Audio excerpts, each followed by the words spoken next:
Chapter 2970. Inner Demons 2. Outraged by the incident with the wine, the surrounding temperature suddenly dropped by more than 10 degrees.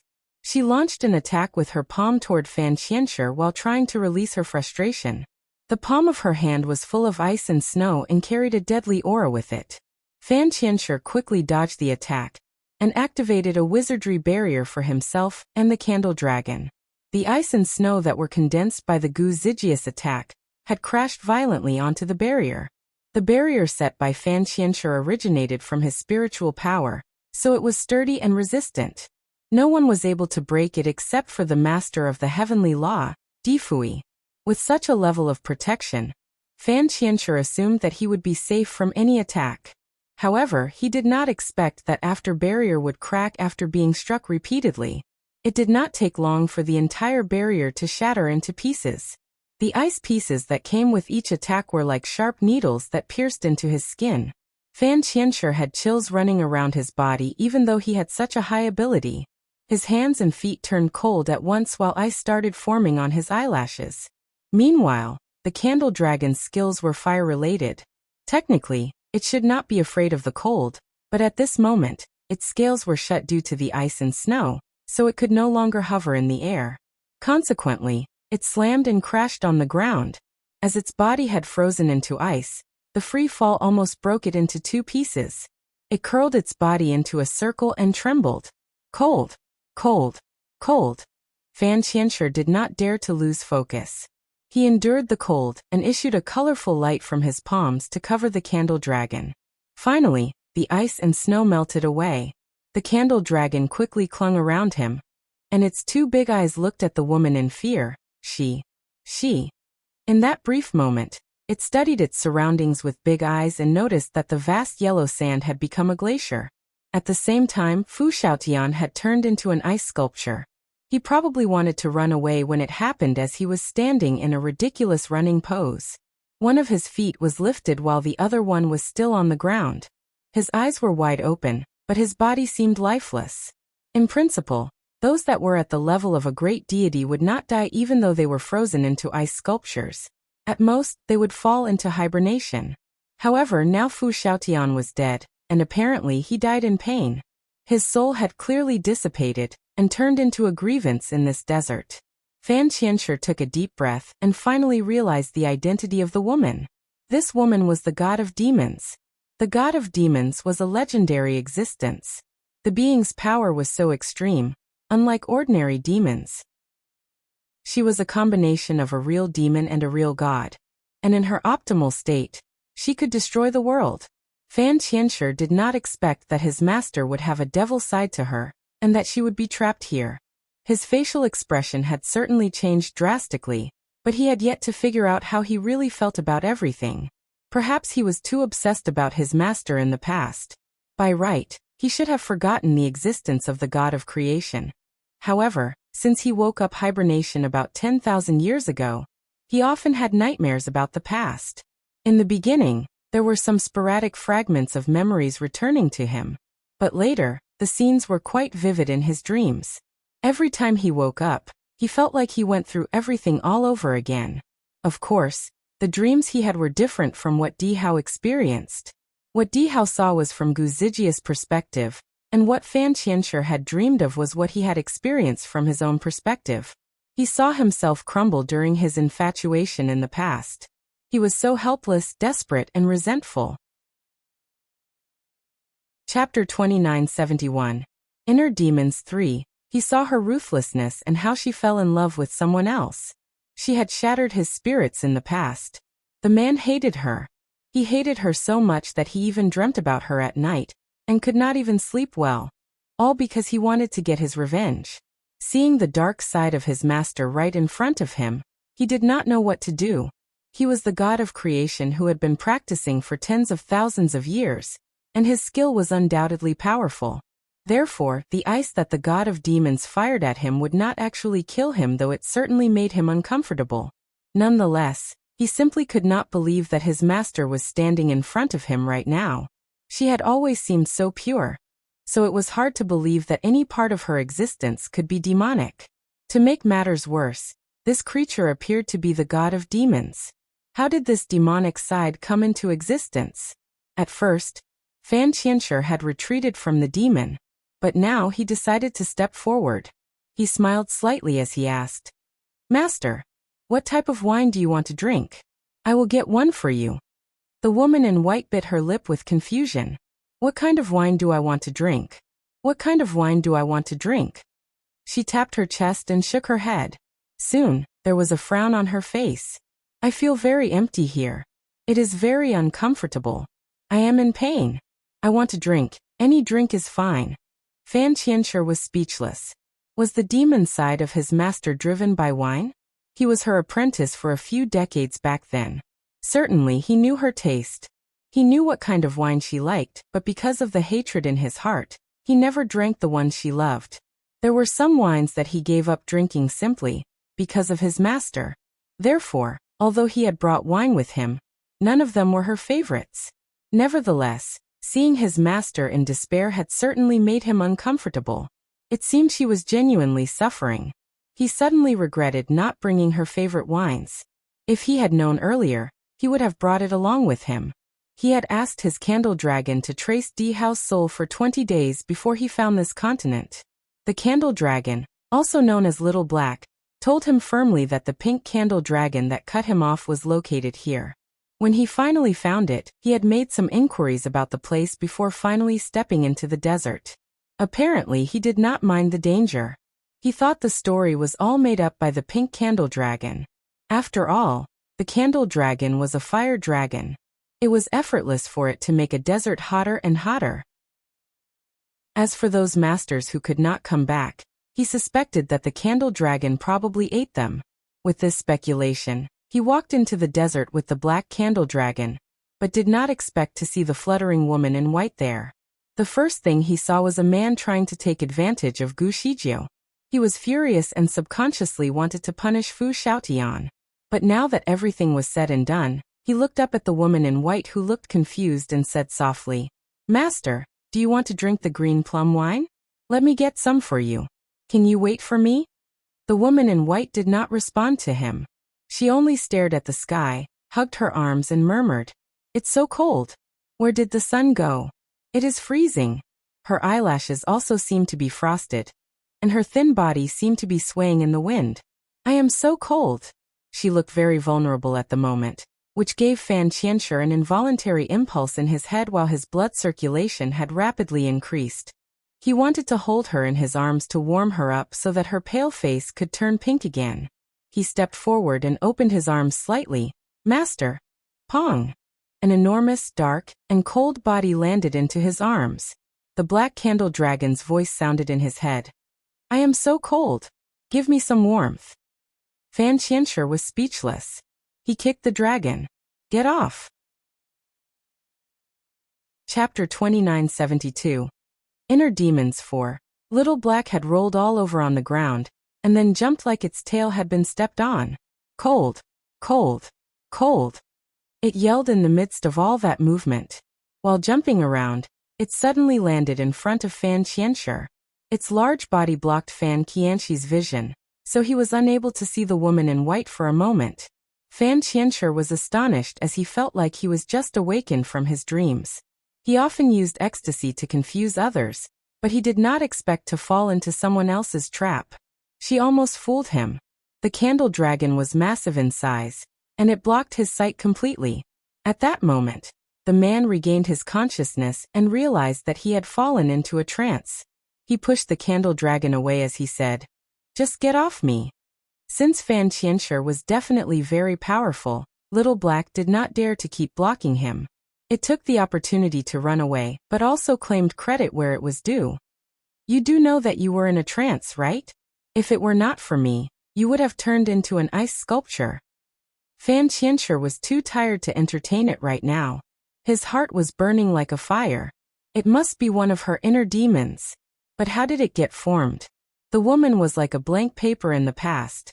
Even though he treated her so well, she still abandoned him and did not see him for the last time before she was immortalized. In fact, she kept him occupied studying the candle dragon's egg. It was ridiculous that he had to spend so much time just to hatch an egg, but he wanted to hatch it early in order to cheer her up. Nevertheless, he did not expect her just to use it to distract him. Her mind was on Difui, and all the arrangements before she was dead were for Difui. She even transferred all her skills to him. Everything was so well prepared. Whatever it was, what did she have to do to become a demon? He looked at the woman in white again, only to find that she had left and was headed toward the snow. The blood was rushing to his heart once again. But just when he was about to chase after her, she suddenly disappeared. As soon as that happened, the clouds in the sky dissipated, and the sun came out again. The weather soon became hot, while the ice and snow melted rapidly. In just a few seconds, it was like a fire was burning in the desert. He could even feel the dryness in his throat with one breath. Hot, hot, hot. It's too hot. Something is wrong with this desert. It's cold and hot. The candle dragon was finally able to open the scales. Its mouth was ajar and it looked shocked. Obviously, it was the first time it saw a place where the weather changed so drastically. However, Fan Qianshi was obviously occupied in his thoughts and did not care about it. He turned back and left. Hey, where are you going? The candle dragon wondered. I am going out to buy wine. Didn't you come here to find Dihao's soul? I can sense that the pink candle dragon is here. Fan Qianshi paused for a moment, but then he simply continued walking forward. I will get to him after I buy some wine. Little Black was speechless. He has been rushing to find this desert, but now that they had found it, the man still had time to go and buy wine. Did his master lose his mind? In any case, it had to follow its owner, so it just left as well. After an hour, Fan Qianshi looked at the yellow sand around him miserably. He finally understood one thing. He was trapped in this desert. He could not go out. He was an expert in wizardry barriers but could not find a way out. Even the candle dragon could also break the barrier. This was rather odd as the candle dragon could typically break any barrier by its loud screeches. But this time, its throat was almost hoarse. This desert was still the desert, there was no border, and they had not found any way to go out. Forget the wine. They could not even get water. Chapter 2973. Inner Demons 5. This was the first time Little Black encountered such a situation. Hence it was stunned too. It looked at the hot sun in the sky and looked at its owner again in search of a solution. Are we going to stay here forever? Fan Qianshi's facial expression turned serious.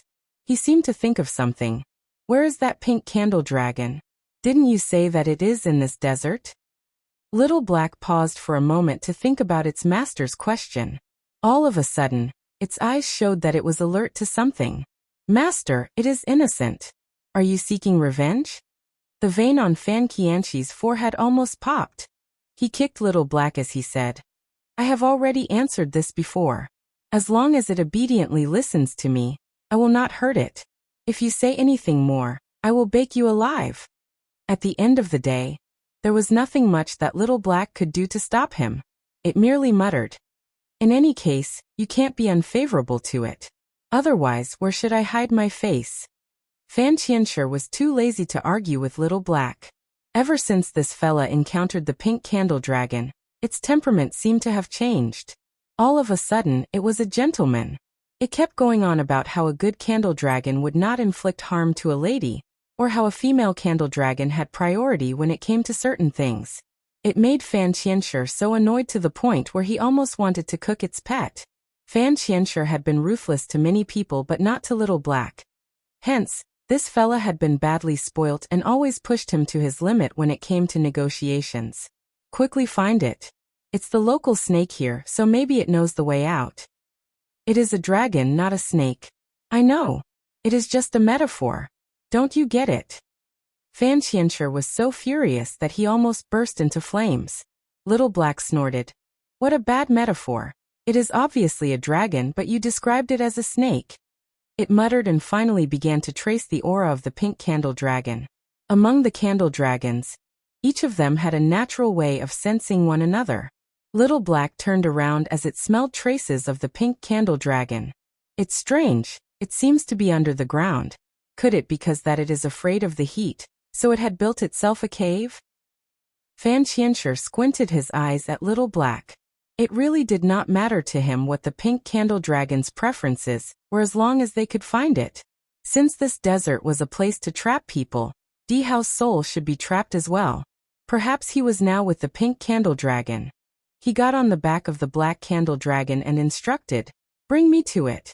Dihao and the pink candle dragon went underground as soon as Fan Qianshi appeared. After all, Little Pink caught Dihao from the black candle dragon claws, so when it saw Little Black, it subconsciously felt guilty and fled. It did not just run away from Little Black, but also took its prized possession that it stole from it. Swiftly, Dihao followed Little Pink without asking too many questions. Since Little Pink often hid here, it had made a nest. Although this nest was simple, it was tidy and did not too feel crowded inside. The only drawback was that there was no air inside. People would get stifled if they stayed here for a long time. After Little Pink sneaked in here, it carefully listened to the movements above the ground with its ears. Dihao stood there, and did not interrupt it at first. But after a while he asked, "Can you hear the movements above?" Little Pink shook its head. "I can't hear anything. They are 1,000 feet away from us." "Then, what are you doing?" "I am sensing the black candle dragon's presence. Among us candle dragons, we have a special ability to sense each other. A distance of 1,000 feet will only feel like a few feet for us." Little Pink proudly shared its knowledge.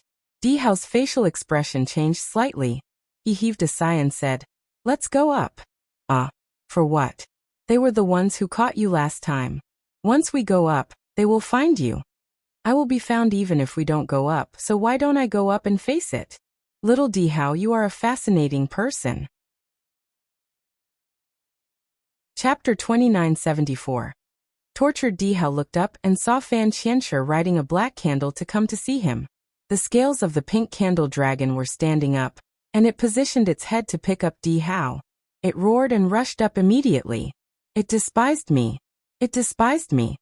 Little Black almost curled itself up in disappointment. Fan Qianshi pulled the lantern on top of its head and said, "You saw it wrong.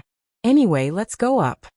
In fact, Fan Qianshi felt relieved when he saw Dihao. This little guy was still around. As long as he caught him, he would have leverage against Di Fui and Gu Shijiu. Fan Qianshi thought that Dihao and the chubby pink dragon would run the desert and make him chase after them like a cat chases a mouse. Unexpectedly, when he emerged to the surface, Dihao and the pink candle dragon were standing there waiting for him. Dihao still rode on the back of the pink candle dragon, and the pink candle dragon was standing on a dune. The raging sun had stretched their shadows rather widely, and made them look quite extraordinary. Dihao still looked more or less the same, except that his face was thinner, and he looked a bit tired. Fan Qianshi then shifted his attention to the pink candle dragon, and he smirked. Apparently, this was the earth-shattering beauty that Little Black had sung praises about. It was almost willing to sacrifice its owner's wishes just to please the pink candle dragon.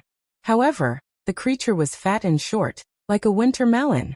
Although its skin had a unique radiance and appeared pinkish and cute, it was rather mysterious as opposed to beautiful. What a horrible sense of beauty Little Black possessed. Perhaps Little Black had not seen other candle dragons for so many years, so he treated a pig as a peacock. He made a mental note that after they got out from here, he would take Little Black back to the Candle Dragon clan to meet more creatures of its race and correct its sense of beauty. After Little Black was out of the ground, it lowered its head and did not dare to look directly into the eyes of Little Pink, who he thought wanted to kill it. It felt guilty to the point where it not only lowered down its head, but even its lantern was hanging down. Its tail was wagging behind it so vigorously that it almost caused a sandstorm. Fan Qianshi had raised it for so many years, so naturally. He understood what this action represented. It was incredibly guilty. This fella felt extremely guilty. Nevertheless, Fan Qianshi was very tired of its nonsense. He was angry that Little Black was so useless. He sent him a directed audio to scold him. "Is this short winter melon even worth your time? What are you feeling guilty for?" Just then, the lantern on the top Little Black's head immediately straightened again. It was, however, angry. "You can't describe it this way. It's the most beautiful I have ever seen." It swayed its body and almost smashed Fan Qianshi away. Clearly, Fan Qianshi was speechless. Perhaps, one would always find its lover to be the most beautiful in its eyes. Besides, he was too lazy to correct it now. He would think about it later. Right now his eyes were fixed on Di Hao. He smiled and said, "Do you want to come over and receive your punishment? Or do I need to go and catch you personally?" Di Hao returned the smile. "In fact, it is useless to catch me. Once you enter here, you should prepare to stay with us for the rest of your life." Di Hao was actually somewhat gratified. This place could only be entered. There was no exit. If Fan Qianshi were trapped here for a lifetime, then he would not be able to harm others in the future, and his parents' fate could be changed. It would be a worthy sacrifice. What's more, Di Hao would not be trapped here for a lifetime. Perhaps when his mother was pregnant, his soul would automatically reincarnate into his mother's fetus. On the other hand, Fan Qianshi would remain trapped here and enjoy the extreme cold as well as the scorching sun. Sponsored content. Remove ads. Fan Qianshi was extremely intelligent, so naturally, he understood Di Hao's message. He squinted his eyes ever so slightly and sneered. "So, you're saying that you can't find a way out either?" Di Hao flicked his index finger up. Bingo! Fan Qianshi did not believe him, so he turned his attention to the pink candle dragon and leisurely laughed. "If I guess correctly, the key to solving the wizardry barrier surrounding this desert is with this fat winter melon. Once it is killed, the wizardry barrier will naturally be broken." To make sure that Little Black was not furious, Fan Qianshi sent a directed audio to Little Black while uttering this sentence. "I am only saying this to scare them. Don't you dare to make a fuss." Sponsored content. Remove ads. Hence, Little Black resisted and did not get angry. It only lowered its head to hide its existence. The pink candle dragon had lived here for as long as it could remember.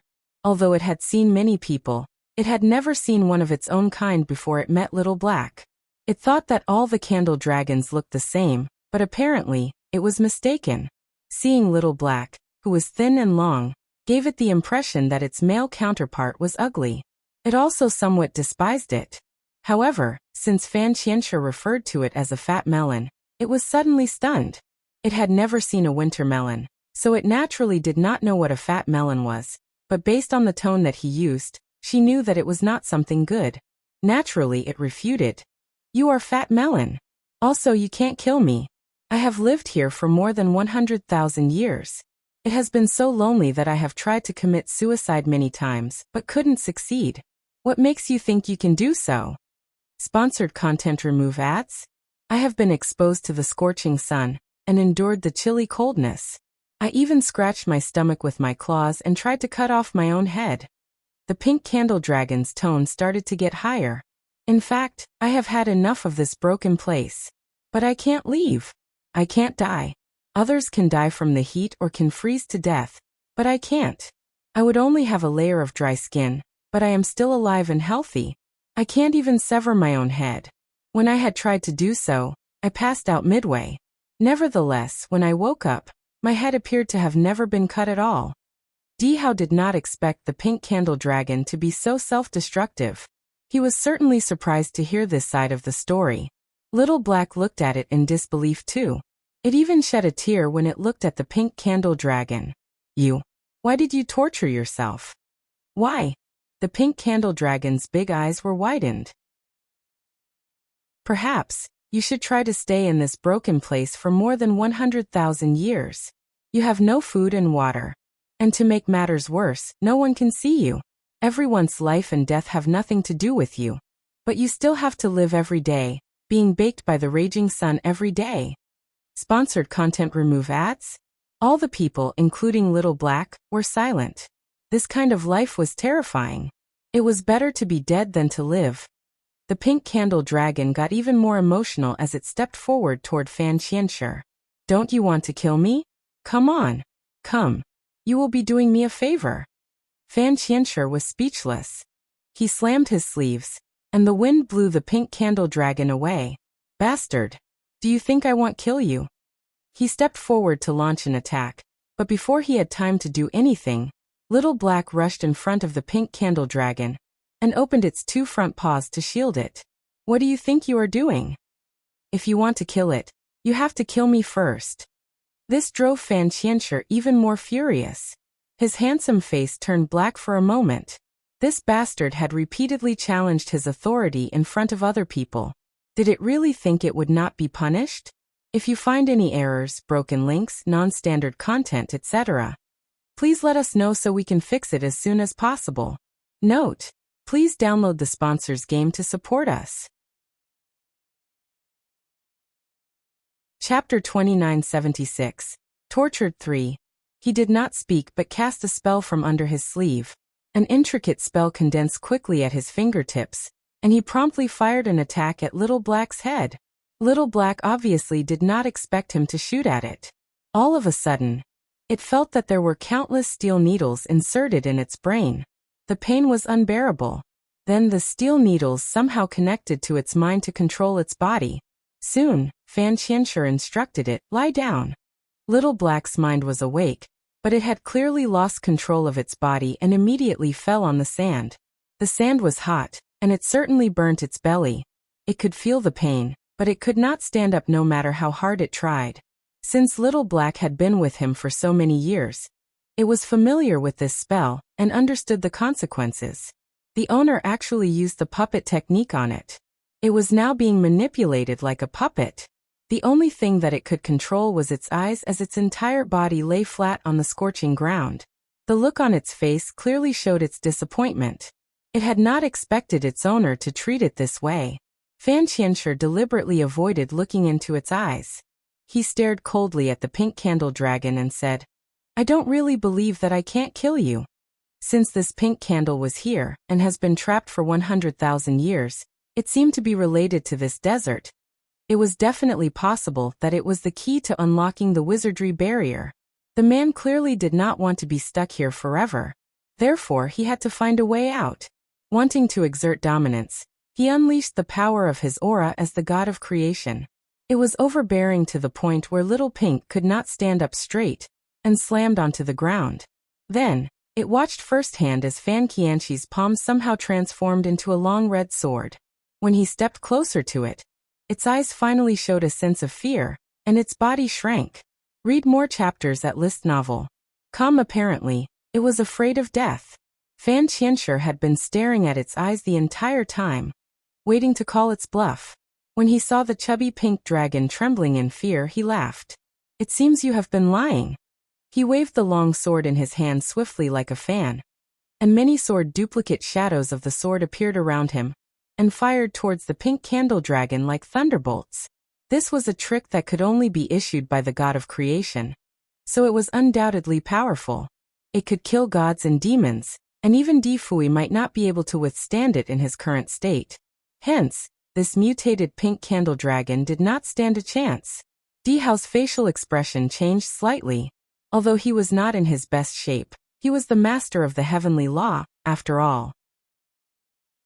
His knowledge was incredibly profound, and he knew the nature of Fan Qianshi's attack. He was definitely looking to kill the candle dragon. Although the boy also wanted to leave the desert, he intuitively thought that it was not so simple to crack the wizardry barrier of this desert. It would probably bring more disaster to him if he killed the pink candle dragon.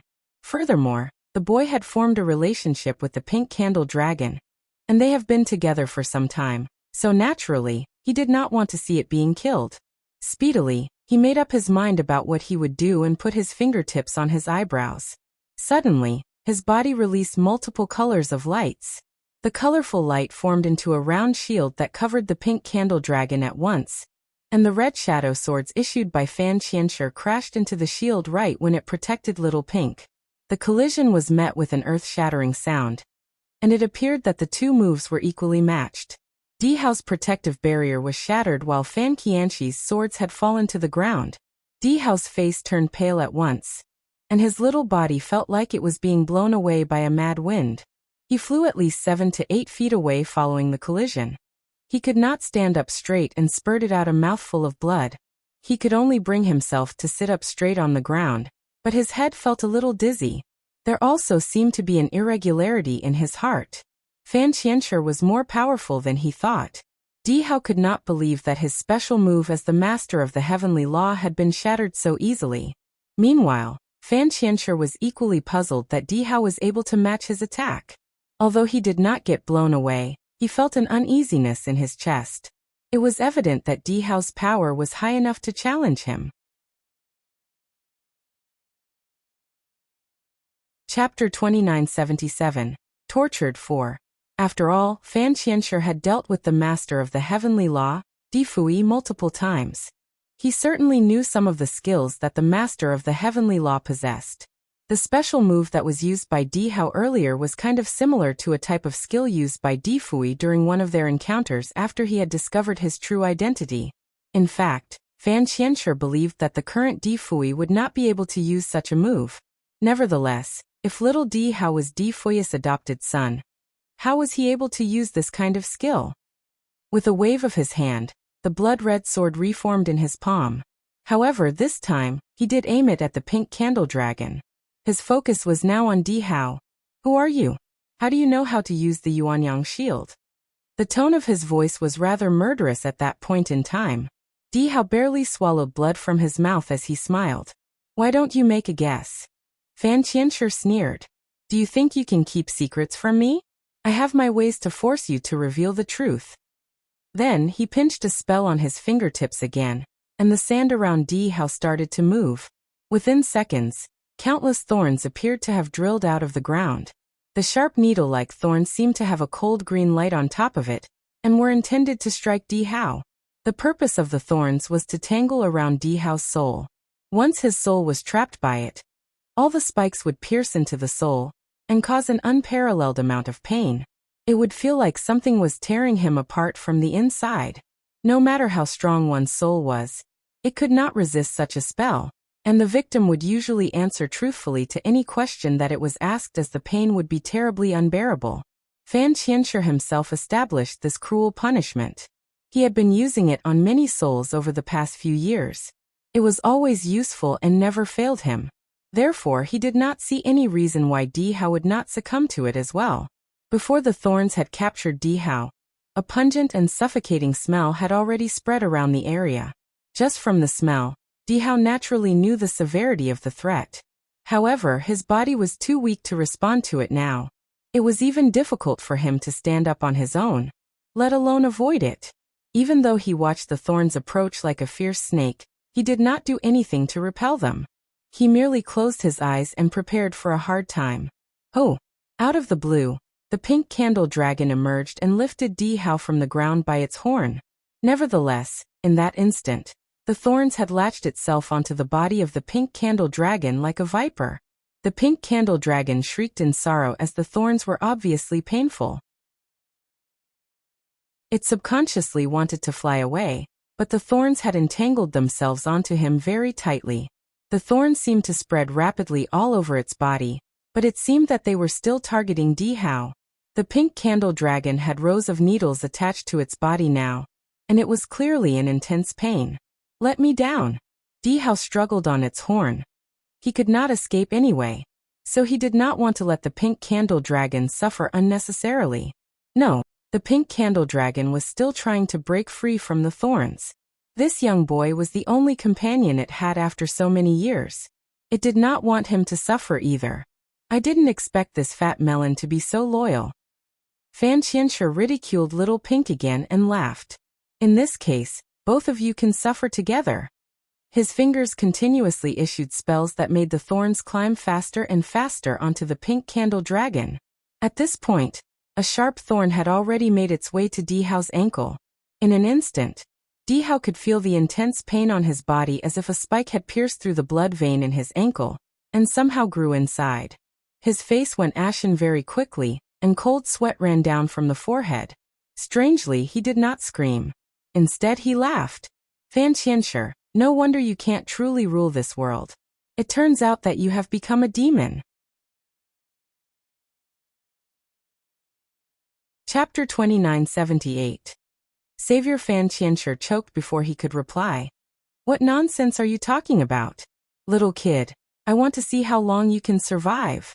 When he was about to accelerate the speed of the climbing thorns, A colorful light suddenly flashed from the side and hit the growing thorns. Those thorns trembled and issued the shrieking sound. Quickly, they seemed to shrink and willow away. Fan Qianqi's facial expression changed abruptly. His eyes glanced in the direction of the source of the blast as he released the spell that he had prepared on his fingertips. Gu Shijiu, you have finally come. Di Hao was surprised and also looked in the same direction. A woman in green was levitating in the sky. Her long hair was like a waterfall, and her eyes were like the brightest stars. Just watching her beauty would amaze the people around her. It was Gu Shijiu. Fan Qianqi's eyes brightened as he saw his master. He looked furious yet happy at the same time. The man could not help but chuckle. Gu Shijiu, your presence is very timely. Gu Shijiu looked at him and coldly replied, I have always been on time. Fan Qianshi, I didn't expect to meet you here. Fan Qianshi smiled casually and said, You didn't expect it? Actually, I always wanted to find you. I am glad that you have come as I always seem to miss you. Gu Shijiu frowned and stepped back. What do you want from me? Fan Qianshi, why have you been after me? Now you have even involved my son. Let him go. Whatever your problem is, please deal directly with me. Son? Is he really your son? Your biological son? You don't have to know whether or not he is my biological son. Whatever the case, I treat him as though he is mine. Oh, I didn't expect you to be so desperate for a son. You treat him as your biological son, but he may not treat you as his biological mother. His identity is very suspicious. Don't you think so? Gu Shijiu frowned. What is so suspicious? Fan Qianshi took a look at Di Hao before continuing. Thorns had entirely engulfed him and the pink candle dragon at this point, and their bodies trembled from time to time. Obviously, the two were suffering. Since the two of them could not run away anymore, Fan Qianshi did not bother to strengthen the spell. Then he returned his attention to Gu Shijiu and then stepped forward. Shijiu, Di Hao has learned a forbidden skill. It is not something he should be able to learn. Even you and Di Fui can't learn it. Don't you think this is very strange? Gu Shijiu raised her eyebrows high. I don't get your point. What kind of banned skill has he learned? The skill that only can be learned by the master of the heavenly law. Fan Qianshi stared closely at her while he explained, seeing if she would be surprised by his information. He suspected that Di Fui had now restored his identity and memory as the master of the heavenly law, so he might have taught his son some of the techniques. The current Di Fui would not hide anything from Gu Shijiu. Therefore, if he had done so, Gu Shijiu would definitely know. Unfortunately, there was no visible change in Gu Shijiu's facial expression. Is there such a thing? How did you see it? Fan Qianshi looked at her again, and could not tell if she was being truthful, so he took another step forward. Do you really want to know? There was a dark wave in his eyes at that point. It was mysterious and seemed to draw one's attention to it. Gu Shijiu's eyes inadvertently confronted him, and she could no longer move her eyes away. She murmured, I want to know. Fan Qianshi suddenly straightened his body, and his two sleeves seemed to launch toward Gu Shijiu and wrap her entire body. She struggled, but it seemed that she could not escape. Good girl. Come to me. I won't hurt you. Chapter 2979, Savior 2, Good girl. Come to me. I won't hurt you. Fan Qianshi spoke calmly and gently. His voice could make a heart race and unknowingly fall for him. As he spoke, he slowly reeled in his sleeves inch by inch. Gu Shijiu's current skills were high, though she was still no match for Fan Qianshi. It should not be taken lightly. Fortunately, as the reincarnation of the former god of creation, she has a strange power in her body that would come to her aid when needed. This power would not reveal itself during ordinary times, but once she encountered a great danger, a sudden force would awaken in her body as a way to protect with an unknown force. Fan Qianshi could easily kill her in one move if he wanted to end her life. However, it was apparent that he did not want to do so just yet. He seemed only to be interested in capturing her. Therefore, he had to play some low-risk tricks to catch her. Gu Shijiu, who was trapped by his magical sleeves, was unwilling to succumb to him, but she could not control her hands and feet at the moment and helplessly moved closer to her predator, one step at a time. Fan Qianxi's eyes were brightened as he watched Gu Shizhou slowly approaching him. In fact, this man had his arms wide open, as if waiting to hug her. He had always wanted to hug Gu Shizhou, even in the past. Now, it seemed that he was finally going to get the chance. Gu Shizhou continued to struggle to break free, but her efforts were in vain. Eventually, she stumbled and fell forward into his arms. A faint fragrance came to Fan Qianxi's nostrils at once. It was a familiar fragrance that he had longed for in the past. Just a whiff of it was able to send his blood boiling as he intuitively embraced her. But all of a sudden, his facial expression changed. Quickly, he grabbed the arms of the person he had captured and pushed. The person in his embrace was propelled away and eventually slumped onto the ground and groaned. Fan Qianshi took a step back and suddenly clenched his fists. Swiftly, he slapped the person on the ground. A white light suddenly enveloped the lady on the ground and caused a distraction. But when the white light disappeared, it became clear to Fan Qianshi that the person was not Gu Shizhou. It was just a puppet. The puppet only looked just 30% like Gu Shizhou, but with the help of a spell earlier, it looked exactly the same. This intricate technique could easily fool the average person, but should not have been able to do the same to Fan Qianshi. It seemed that his brain would always go offline every time he encountered Gu Shizhou. Moreover, the puppet that Gu Shizhou created had a very similar temperament and character to herself, and it appeared just at the right time. A thought suddenly occurred to Fan Qianshi, and he waved his sleeve toward the large thorny ball that was still trembling in fear at the corner. In an instant, the thorns on the ball receded like a tide, revealing a large doll on the inside. This doll appeared to be sewn in a hurry and even had no eyebrows. It would tremble and growl continuously. Even though Fan Qianshi had removed the thorns from its body, it still trembled and looked very realistic. Read more chapters at List Novel. It became clear to him that Di Hao and the pink candle dragon were no longer there as well. Obviously, they were rescued by someone. It seemed that Fan Qianshi was cheated. His face turned blue out of shock. He could not believe that his prey were rescued from right under his nose. The person behind all this was definitely getting on his nerves. Fan Qianshi stood frozen momentarily, before suddenly laughing hysterically at his misfortune. The only person who could steal people silently under his eyelids with such intelligent strategy and planning was Gu Shizhou. She was the only one who could turn invisible and was able to teleport at the same time. She was here. She did it. And since no one in this desert can escape, where could she hide with Di Hao? Furthermore, she took the stupid pink candle dragon with her. He would find them. He would find the real Gu Shizhou. And when he did, he would not let them slip away so easily. He raised his hand and gently patted the two puppets as he continued to laugh. Chapter 2980. Savior 3. When it came to manipulating these puppets, he was the true architect. In fact, Fan Qianshi was a master in creating puppets. Little Shizhou, when we meet again, do you think you can still fool me with this puppet technique? He thought to himself. Then, he turned his gaze to Little Black, who stood motionless like a piece of wood. Fan Qianshi found him to be too annoying at times, and he did not want it to ruin his plans. So he just kept his candle dragon frozen like a statue.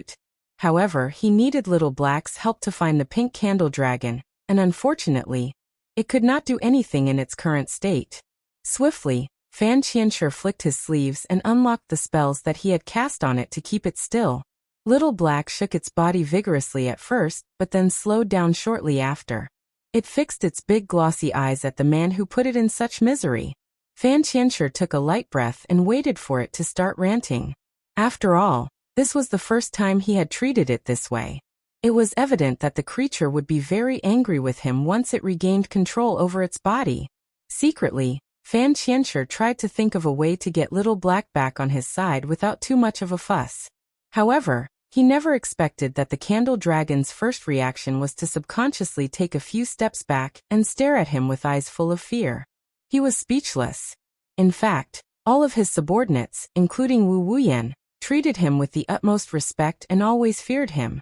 It was only this black candle dragon that was fearless and spoke candidly with him. It never seemed to respect its master the same way his subordinates did. Fan Qianshi often had a headache with how unruly this creature could be, but when he saw it showing exactly the same expression as the other people around him, he subconsciously felt a pain in his heart.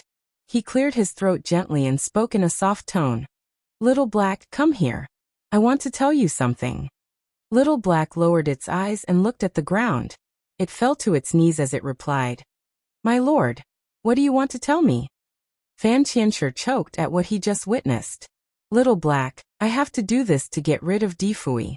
Otherwise, once he returns, I will be doomed. I have to take advantage of the situation now. Gu Shijiu is the only one who can kill him, so I have to let her do this for me at any cost. And now that I have learned how much Gu Shijiu cares about Di Hao, I will use that to manipulate her into helping me. The pink candle dragon is definitely mutated. It cannot even be compared with an ordinary candle dragon. The reason why you think it is beautiful is that you haven't seen other candle dragons before. You can rest assured that when this is all over, I will take you to the land of candle dragons and find you a wife. I will catch you the one that you desire. So please work with me now, unless you want me to die in Difui's hands in the future. Fan Qianshi had threatened and tempted his pet candle dragon in one go.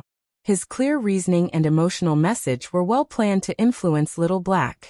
Subconsciously, he also did not want it to be so obedient.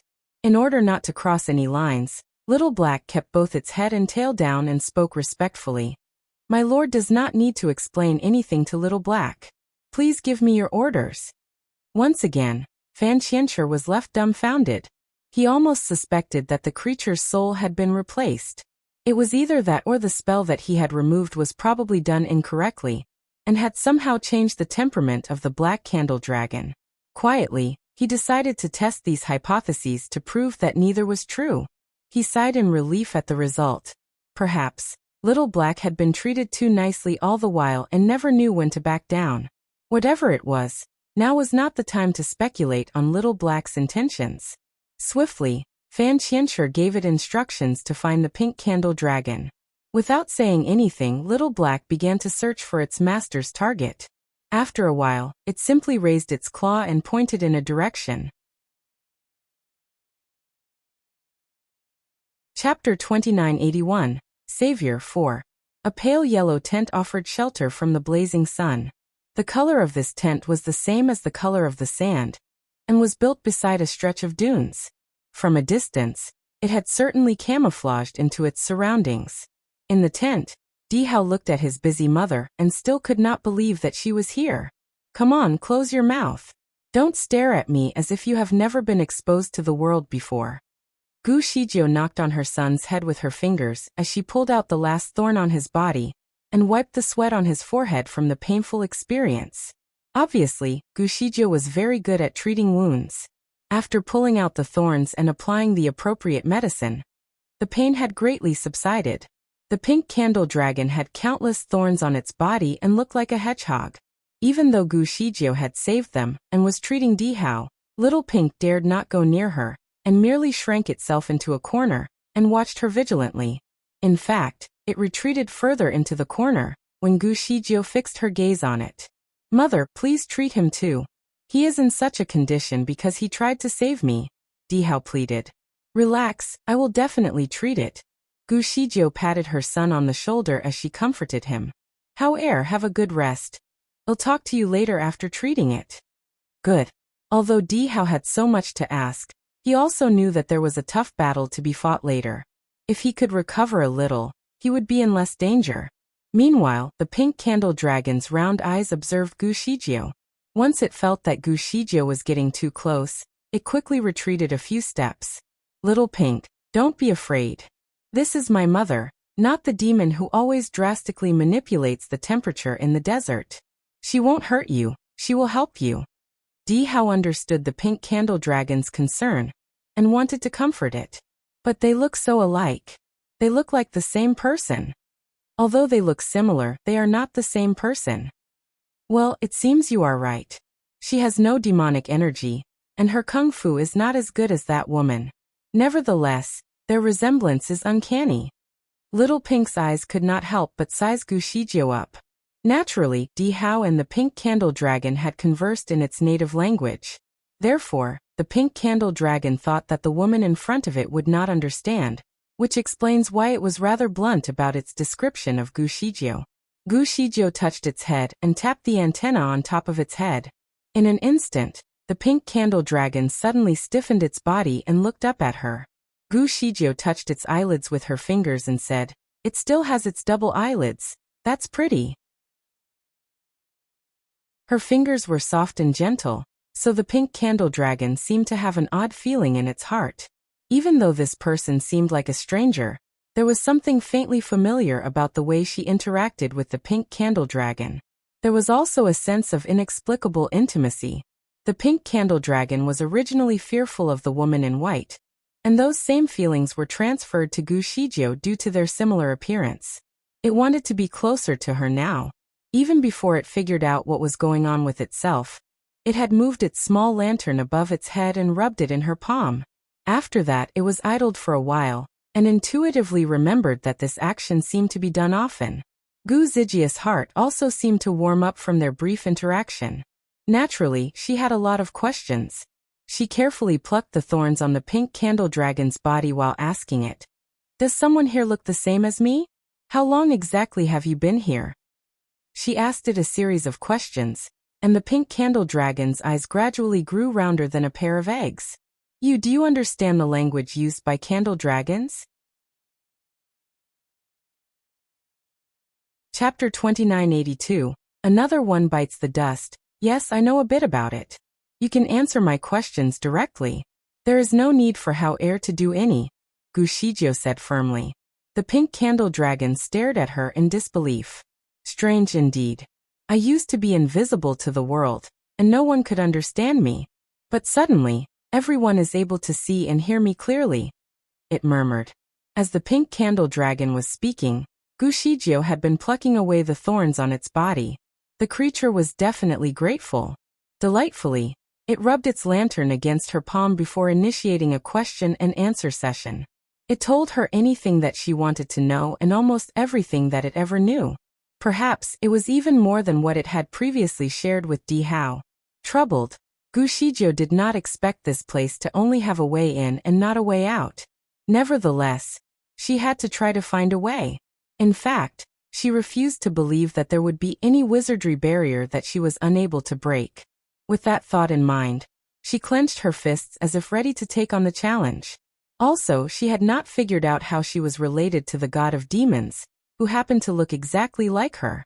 She suspected that the oddity of the wizardry barrier must be associated with the mysterious woman. It did not take long for Gu Shijio to remove all the thorns from the pink candle dragon's body. Finally, a layer of cream was applied to soothe the wounds, and the pain subsided. But even with the pain gone, the candle dragon seemed to have its guard up all the time. It would pay more attention to its surroundings than before. What is the matter? Gu Shijio rubbed its forehead. It does not seem right. It has been a while since the black candle dragon had found us. If I am not mistaken, it is still able to trace my scent and find us. The black candle dragon had certainly made a strong impression on Little Pink. Why do you say so? The pink candle dragon proceeded to tell her about their ability to sense one another's presence. Why didn't you say so earlier? Gu Shijio was surprised to find out that the candle dragons had such a unique ability. I was in great pain at the time, and the thought did not cross my mind. Sorry. It's okay then. Gu Shijio stroked its head and gently added, "So can you tell where it is right now?" I did not even bother to find out. I am too good for that guy, the pink candle dragon proudly declared. Gu Shijio was perplexed by its reply, and she knew that she would have to explain her reasoning to the creature. Silly, I need your help to sense its presence so that we can avoid it. She was equipped with the ability to teleport, so if the black candle dragon was really coming their way, she could easily teleport them to safety and keep Fan Qianshi away. At this point, her power was not on par with Fan Qianshi's. Moreover, her two companions were injured. Hence, a head-on fight should be avoided at all costs. The pink candle dragon understood her intention now, so it agreed to help. After taking a moment to sense the black candle dragon's presence, it responded with utter surprise. I can sense that it is somewhere beneath the ground, but it is moving in a direction that is getting further and further away from us. Have your senses failed you before? Gu Shijiu had to make sure. No, at least not so far. Red-hot magma could be seen boiling with bubbles beneath the surface. Getting too close would roast and burn almost anyone to death. Fan Qianshi was standing next to a stream of magma, along with Little Black. Are you sure that they are hiding here? It was the one who showed him the way. Little Black firmly responded, yes. Fan Qianshi was quite puzzled, for he had not dealt with Gu Shijiu enough to know that she possessed the ability to survive in magma. However, he chose to believe that Little Black's instruction was correct. Wait for me here. I will get down there to check it out. Fan Qianshi gave Little Black a gentle tap before diving into the burning hot liquid. Little Black's emotionless face suddenly broke into a smile. It was certainly unhappy with its master right now. He promised to keep Little Pink alive, but ended up going against his own words. The pink creature had to suffer the pain of being turned into a hedgehog. Comments, 2, Elsiago 38 good for you Little Black. Thumbs up beaming face with smiling eyes. But should you worry that when your master found out that you tricked him he will punish you again? Thinking face crying face Junhet **** we. Sweet Little Black Candle Dragon. Chapter 2983. Another one bites the dust too. If Gu Shijiu had not arrived in time, Little Pink would have been long dead. It seemed the fortune was on its side as the Black Candle Dragon was now also irritated by his master's betrayal as he attacked the Pink Candle Dragon despite promising not to hurt it. Additionally, its master had disregarded the trust that they had both built over the years by controlling the Candle Dragon against its will. The man was ruthless to it, so it wanted to return the favor to him. He insisted on finding Gu Shijiu, so it decided to guide him farther away instead. Besides trying to get back at its master, Little Black also felt the need to protect the one it loved. The further away it brought its master, the safer she would be. The thought of Little Pink being killed definitely worried it. Meanwhile, the pool of magma in front of it now was vast. Fan Qianshi had spent a significant amount of time searching through the boiling hot magma. Little Black began to worry as there were no signs of movements on the surface of the magma. Had the magma melted the man? Why hadn't he emerged? Logically speaking, Fan Qianshi would remain unharmed even if the magma suddenly became crazily hot. His kung fu was far too good to allow him to succumb to the heat, but the oddity of the desert shook its faith about his abilities. Many things could still go wrong. Little Black only intended to mislead him, and had no intention to take its master's life. Therefore, the longer it waited, the more impatient it became. Candle dragons were born with tough scales that were impenetrable by water or fire. Little Black, however, was quite afraid of the heat. Hence, it refused to get too close. But after waiting for some time, it wondered if it should go in and check on Fan Qianshi. While it was still trapped in its anxiety, a man could be seen rising from the magma. Fan Qianshi was back, and definitely alive. Little Black quickly hid its face behind its claws for a moment for it to regain its composure. It had to keep calm as if nothing had happened. They are not in there, Fan Qianshi announced, while gracefully making his landing. Little Black, what do you have to say for yourself? Maybe you have not searched the place thoroughly enough. Little Black calmly replied. I have searched everywhere. It was more than thorough. I have been to every corner and every stream. Honestly, did you lie to me? I dare not, master. I would not do that. Little Black answered in a flat tone that made it sound like it was still under the control of its master. Triggered, Fan Qianshi gave its head a hard slap. Stop acting. I saw how uneasy you were earlier. Lying to your master is a terrible act of disgrace. Little Black had nothing more to say, for its intention had been revealed. At this point, it was letting go of all of its frustration. So what if I lied to you? Haven't you been lying to me as well? I will not show you the way to Little Pink. I cannot let you do any harm to her. I dare you to control me again. Fan Qianshi was speechless. The creature had shown dogged determination not to change its attitude. With that, Fan Qianshi turned around and left. I can still locate them, even without your help. Soon he returned to the surface and did not turn back. He created a blood butterfly on the spot. The butterfly fluttered gracefully and stopped by his fingertip. A scale was presented to the butterfly to take a sniff of the creature's scent. Just when the blood butterfly was about to take flight, Little Black reached out to it hastily and shattered it into pieces. "How dare you rebel against me?" Fan Qianshi cursed. "I will not let you get Little Pink into trouble," Little Black exclaimed in a fury. Fan Qianshi calmly replied, "I can create as many of these butterflies as I want. Destroying one will not stop anything." With a flip on his wrist, another blood butterfly was created on his fingertip. "When will you ever let it go?" Little Black clenched its claws in frustration. Chapter 2983. Another one bites the dust. 2. If Gu Shijiu had not arrived in time, Little Pink would have been long dead. It seemed the fortune was on its side, as the Black Candle Dragon was now also irritated by his master's betrayal, as he attacked the Pink Candle Dragon despite promising not to hurt it. Additionally, its master had disregarded the trust that they had both built over the years by controlling the Candle Dragon against its will. The man was ruthless to it, so it wanted to return the favor to him. He insisted on finding Gu Shijiu, so it decided to guide him farther away instead. Besides trying to get back at its master, Little Black also felt the need to protect the one it loved. The further away it brought its master, the safer she would be. The thought of Little Pink being killed definitely worried it. Meanwhile, the pool of magma in front of it now was vast.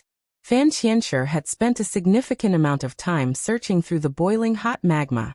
Little Black began to worry as there were no signs of movements on the surface of the magma.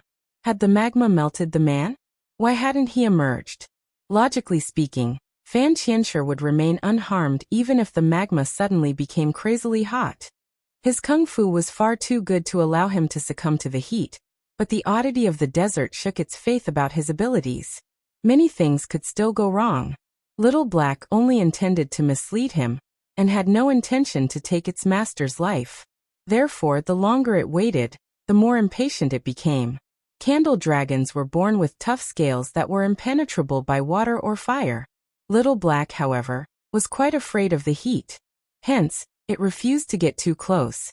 But after waiting for some time, it wondered if it should go in and check on Fan Qianshi. While it was still trapped in its anxiety, a man could be seen rising from the magma. Fan Qianshi was back, and definitely alive. Little Black quickly hid its face behind its claws for a moment for it to regain its composure. It had to keep calm as if nothing had happened.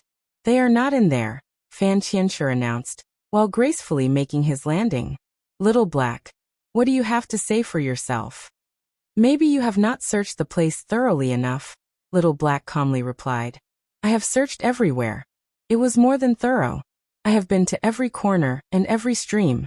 Honestly, did you lie to me?" "I dare not, master. I would not do that," Little Black answered in a flat tone that made it sound like it was still under the control of its master. Triggered, Fan Qianshi gave its head a hard slap. "Stop acting. I saw how uneasy you were earlier. Lying to your master is a terrible act of disgrace." Little Black had nothing more to say, for its intention had been revealed. At this point, it was letting go of all of its frustration. "So what if I lied to you? Haven't you been lying to me as well? I will not show you the way to Little Pink. I cannot let you do any harm to her. I dare you to control me again." Fan Qianshi was speechless. The creature had shown dogged determination not to change its attitude. With that, Fan Qianshi turned around and left. "I can still locate them, even without your help." Soon, he returned to the surface and did not turn back. He created a blood butterfly on the spot. The butterfly fluttered gracefully and stopped by his fingertip. A scale was presented to the butterfly to take a sniff of the creature's scent. Just when the blood butterfly was about to take flight, Little Black reached out to it hastily and shattered it into pieces. "How dare you rebel against me?" Fan Qianshi cursed. "I will not let you get Little Pink into trouble," Little Black exclaimed in a fury. Fan Qianshi calmly replied, "I can create as many of these butterflies as I want. Destroying one will not stop anything." With a flip on his wrist, another blood butterfly was created on his fingertip. "When will you ever let it go?" Little Black clenched its claws in frustration. Chapter 2984. Another one bites the dust. 3. Show me the way and make amends for your rebellious act. If you do so, I shall spare the creature's life for your sake, as long as it stays out of my way. Fan Qianshi made a quick flick of his sleeve, and soon, the air was filled with several other butterflies. I will only offer you this opportunity once. If you miss it, I shall not spare the creature's life. 3 seconds to make your decision. 1. Little Black was dumbstruck. 2. Fan Qianshi continued with his countdown. Little Black finally surrendered. All right, I promise. I shall trust you once more, master. But let me make this clear. If you go against your word again, that will be the end of our relationship. I will not follow you anymore, even if that spells the end of my life. Are you threatening your master? No, this is not a treat. I am only telling you what is going to happen. Their eyes locked for a moment, and Little Black had no intention to back off at all. In the end, Fan Qianshi gave in first. Don't worry. I will do as promised. Now show me the way. They were back to the vast, desolate area of sand. Fan Qianshi took a quick look around the place before looking at Little Black for an answer. They were here. I am not lying to you. Little Black defended itself. Fan Qianshi looked around the place before he replied. I know that you are not lying. I can catch some traces of the creature's scent. There was no one around though. There were 2 possibilities in Fan Qianshi's mind. The first scenario, Gu Shijie was with Di Hao, but they had now parted ways with the silly pink creature. The second scenario. All 3 of them were still together, but Gu Shijie did not manage to mask all of their traces. Therefore, the candle dragon's scent was left behind. Thinking about the 2 possibilities, it seemed unlikely for Gu Shijie to travel on her own since the pink candle dragon was probably their exit ticket. Fan Qianshi was quite troubled by the thought. He had experienced Gu Zhijia's uncanny escapes far too many times. In addition to her wits, her teleportation skill often turned his pursuits into futile efforts. Little Black was able to sense Little Pink's location, and the connection was mutual. Therefore, as soon as Gu Shijie knew that Little Black was approaching, she would be able to make her escape. Running away was very easy with her magical teleportation skill.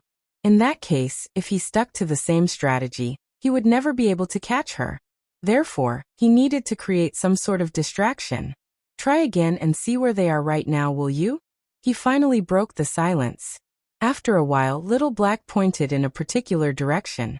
It was about 100 miles from where they were right now.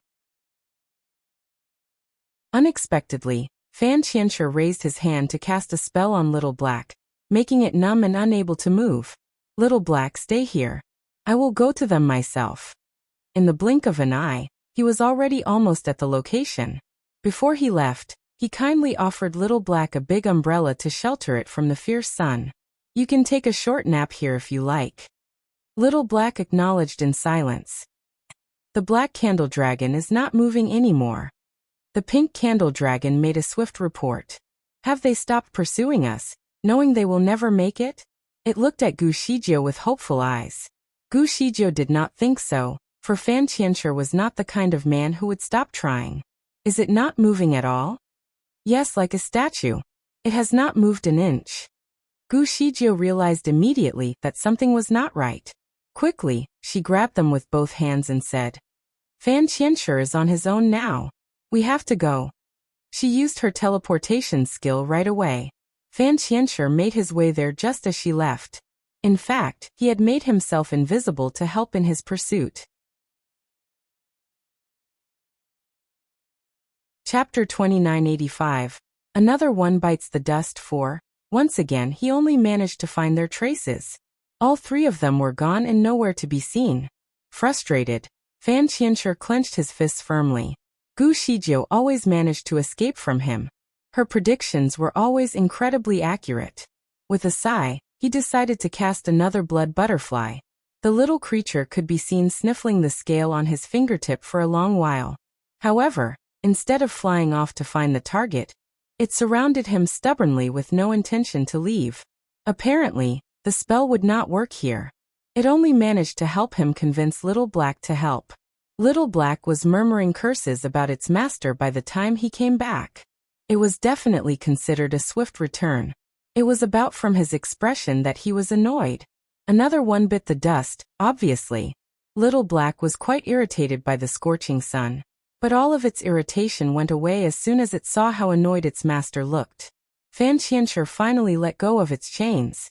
Check and see where they are. Without further ado, Little Black quickly worked its magic and began searching. It did not take long for the creature to point in a specific direction. It then returned to its original position, waiting to be chained again. To its surprise, Fan Qianshi did not intend to confine it with chains again.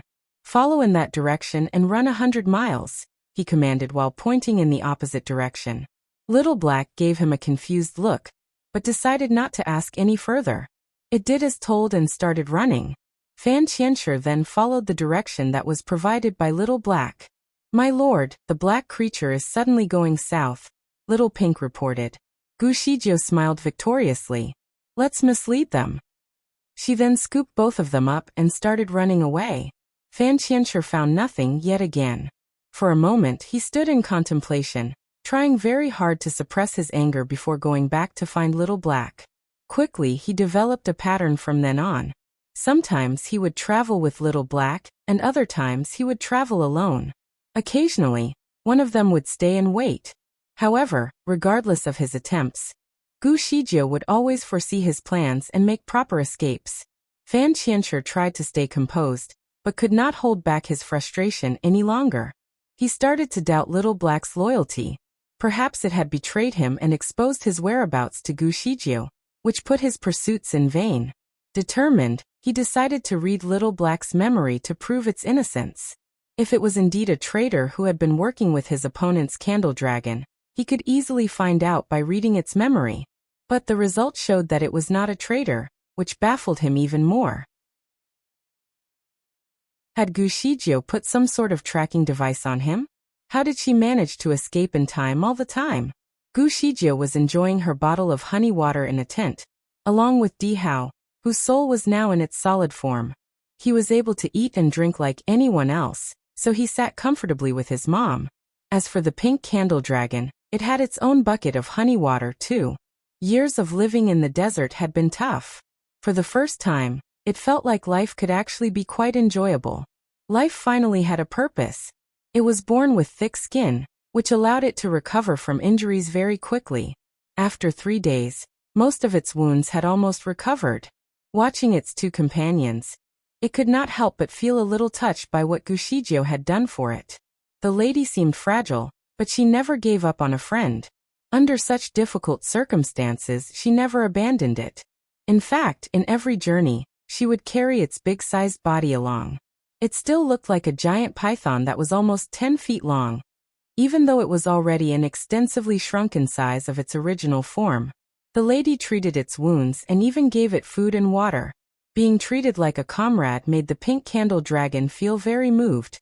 In that brief period, the pink candle dragon had made up its mind. From now on, the lady would be its master. It would follow her for life. Chapter 2986. Working together, it took a look again at its bucket of honey water and was baffled. Like a treasure box, she had an endless supply of great stuff. What it did not know was that Gu Shijiu's frequent experience of hunger had taught her to be well prepared. Her storage bag was always filled with food, no matter where she was going. The supply was even enough to last the pink candle dragon for years. Di Hao sat in contemplation.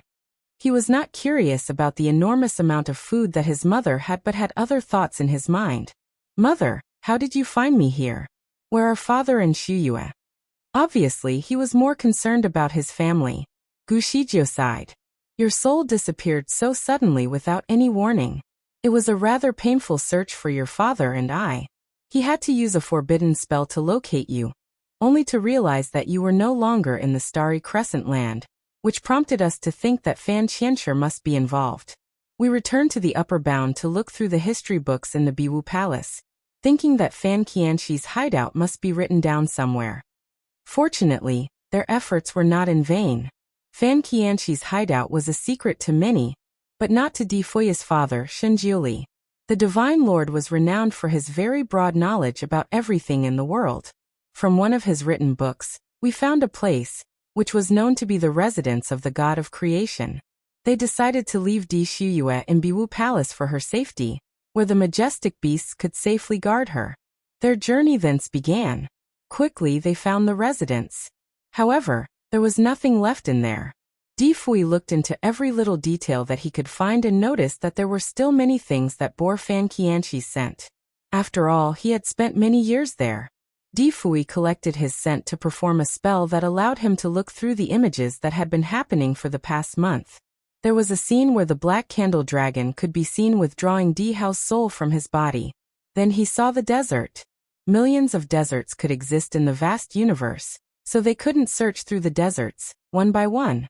Fortunately, Bai Zhe and the flying serpent had the ability to track down the candle dragon via its scent. They decided to follow its tracks. At the same time, Fan Qianshi was looking for the boy as well. He had been to many deserts, thus leaving his scent behind wherever he went. The journey was unexpectedly extended due to this unforeseen circumstance. Hence, Gu Shizhou and Di Fui had to go on separate paths to increase the efficiency of their painstaking search. Each with a majestic beast, they agreed to notify one another when the boy was found. The continent where Di Hao was trapped in was not exactly an immense space. It was a small one as compared to other existing continents, making it easier to be overlooked. Gu Shizhou and the flying serpent had passed by the continent twice, but they never noticed the place. Fan Qianshi and Little Black were the first ones that found out about the place, thus guiding the flying serpent with their scent. The place seemed rather odd, and to be honest, Gu Shizhou was not feeling all that great about the place. Sorrow filled her heart as soon as she landed. It was not the best feeling to have anywhere. In fact, all she wanted was to leave. But as much as she would like to leave, she had to stay, for the sake of her son's safety. She was told about the oddity of the waterless, desolate area of sand by the people in the area. Meanwhile, the flying serpent also caught Little Black's scent in the desert. Like Fan Qianshi, Gu Shizhou was doubtful of the desert. She refused to believe that she would be trapped. Nevertheless, just to be safe, she decided to keep the flying serpent outside while she went in to continue the search for her son. Before they parted ways, they agreed that 5 days would be the limit. 5 days were surely all she needed to escape if everything went according to plan. If she took any longer than 5 days, the flying serpent would have to inform Di Fui immediately so that he could come to the rescue. 3 days had gone by, so the flying serpent should still be outside, and Di Fui would still be unaware of her situation. Chapter 2987. Working Together. 2. As soon as she located Di Hao, she wanted to inform Di Fui or the flying serpent. However, the desert appeared to be a forbidden land with a wizardry barrier that prevented all means of communication with the outside world. Even as she was practically playing hide and seek with Fan Qianshi, she never stopped trying to crack the wizardry barrier, but nothing seemed to work. Like Fan Qianshi, she could not locate the edge of the desert, nor could she escape through the sky. She wanted to find the god of demons as she believed that would be the way out. However, even the pink candle dragon did not know the way out despite being in the desert for countless years. Apparently, the demon appeared and disappeared out of the blue. Another day went by. Gu Shizhou sat on the sand and looked annoyed at the scorching sun. She could not wait to leave the place. Her extensive life experience had taught her to be a tough woman. In fact, nothing could really make her feel sad, but there was something about the desert that kept pulling her down. A feeling of deep distress kept befalling her. "Master, why are you crying?" Little Pink got close and stared at her in bafflement. Gu Shizhou wiped her eyes, only to realize that she was, indeed, tearing up. She shook her sorrow away and stood right up at once. "I am not crying. I have sand in my eyes. Why does the man keep pursuing us when none of us can get out of here?" Little Pink was quite troubled. "He is a lunatic," Gu Shizhou commented on Fan Qianqi's behavior. Due to Fan Qianqi's stubborn pursuit, Gu Shizhou became reluctant to build a tent. She had to teleport every few minutes, so that he had no way to pinpoint her exact location. Things would have been much more comfortable with a tent. Little Pink must have been bored interacting with Di Hao, who was now quietly working on his recovery. so it decided to approach Gu Shijie instead. Won't he get tired of the endless pursuit? A lunatic knows nothing about being tired.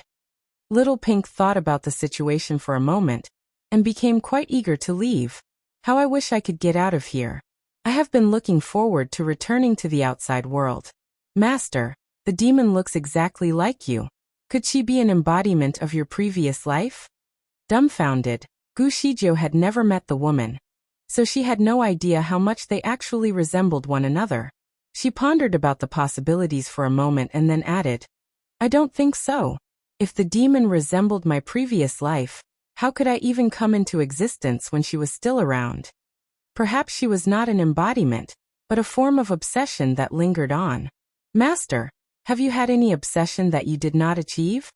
Gu Shijie thought about it seriously, but nothing came to mind. No.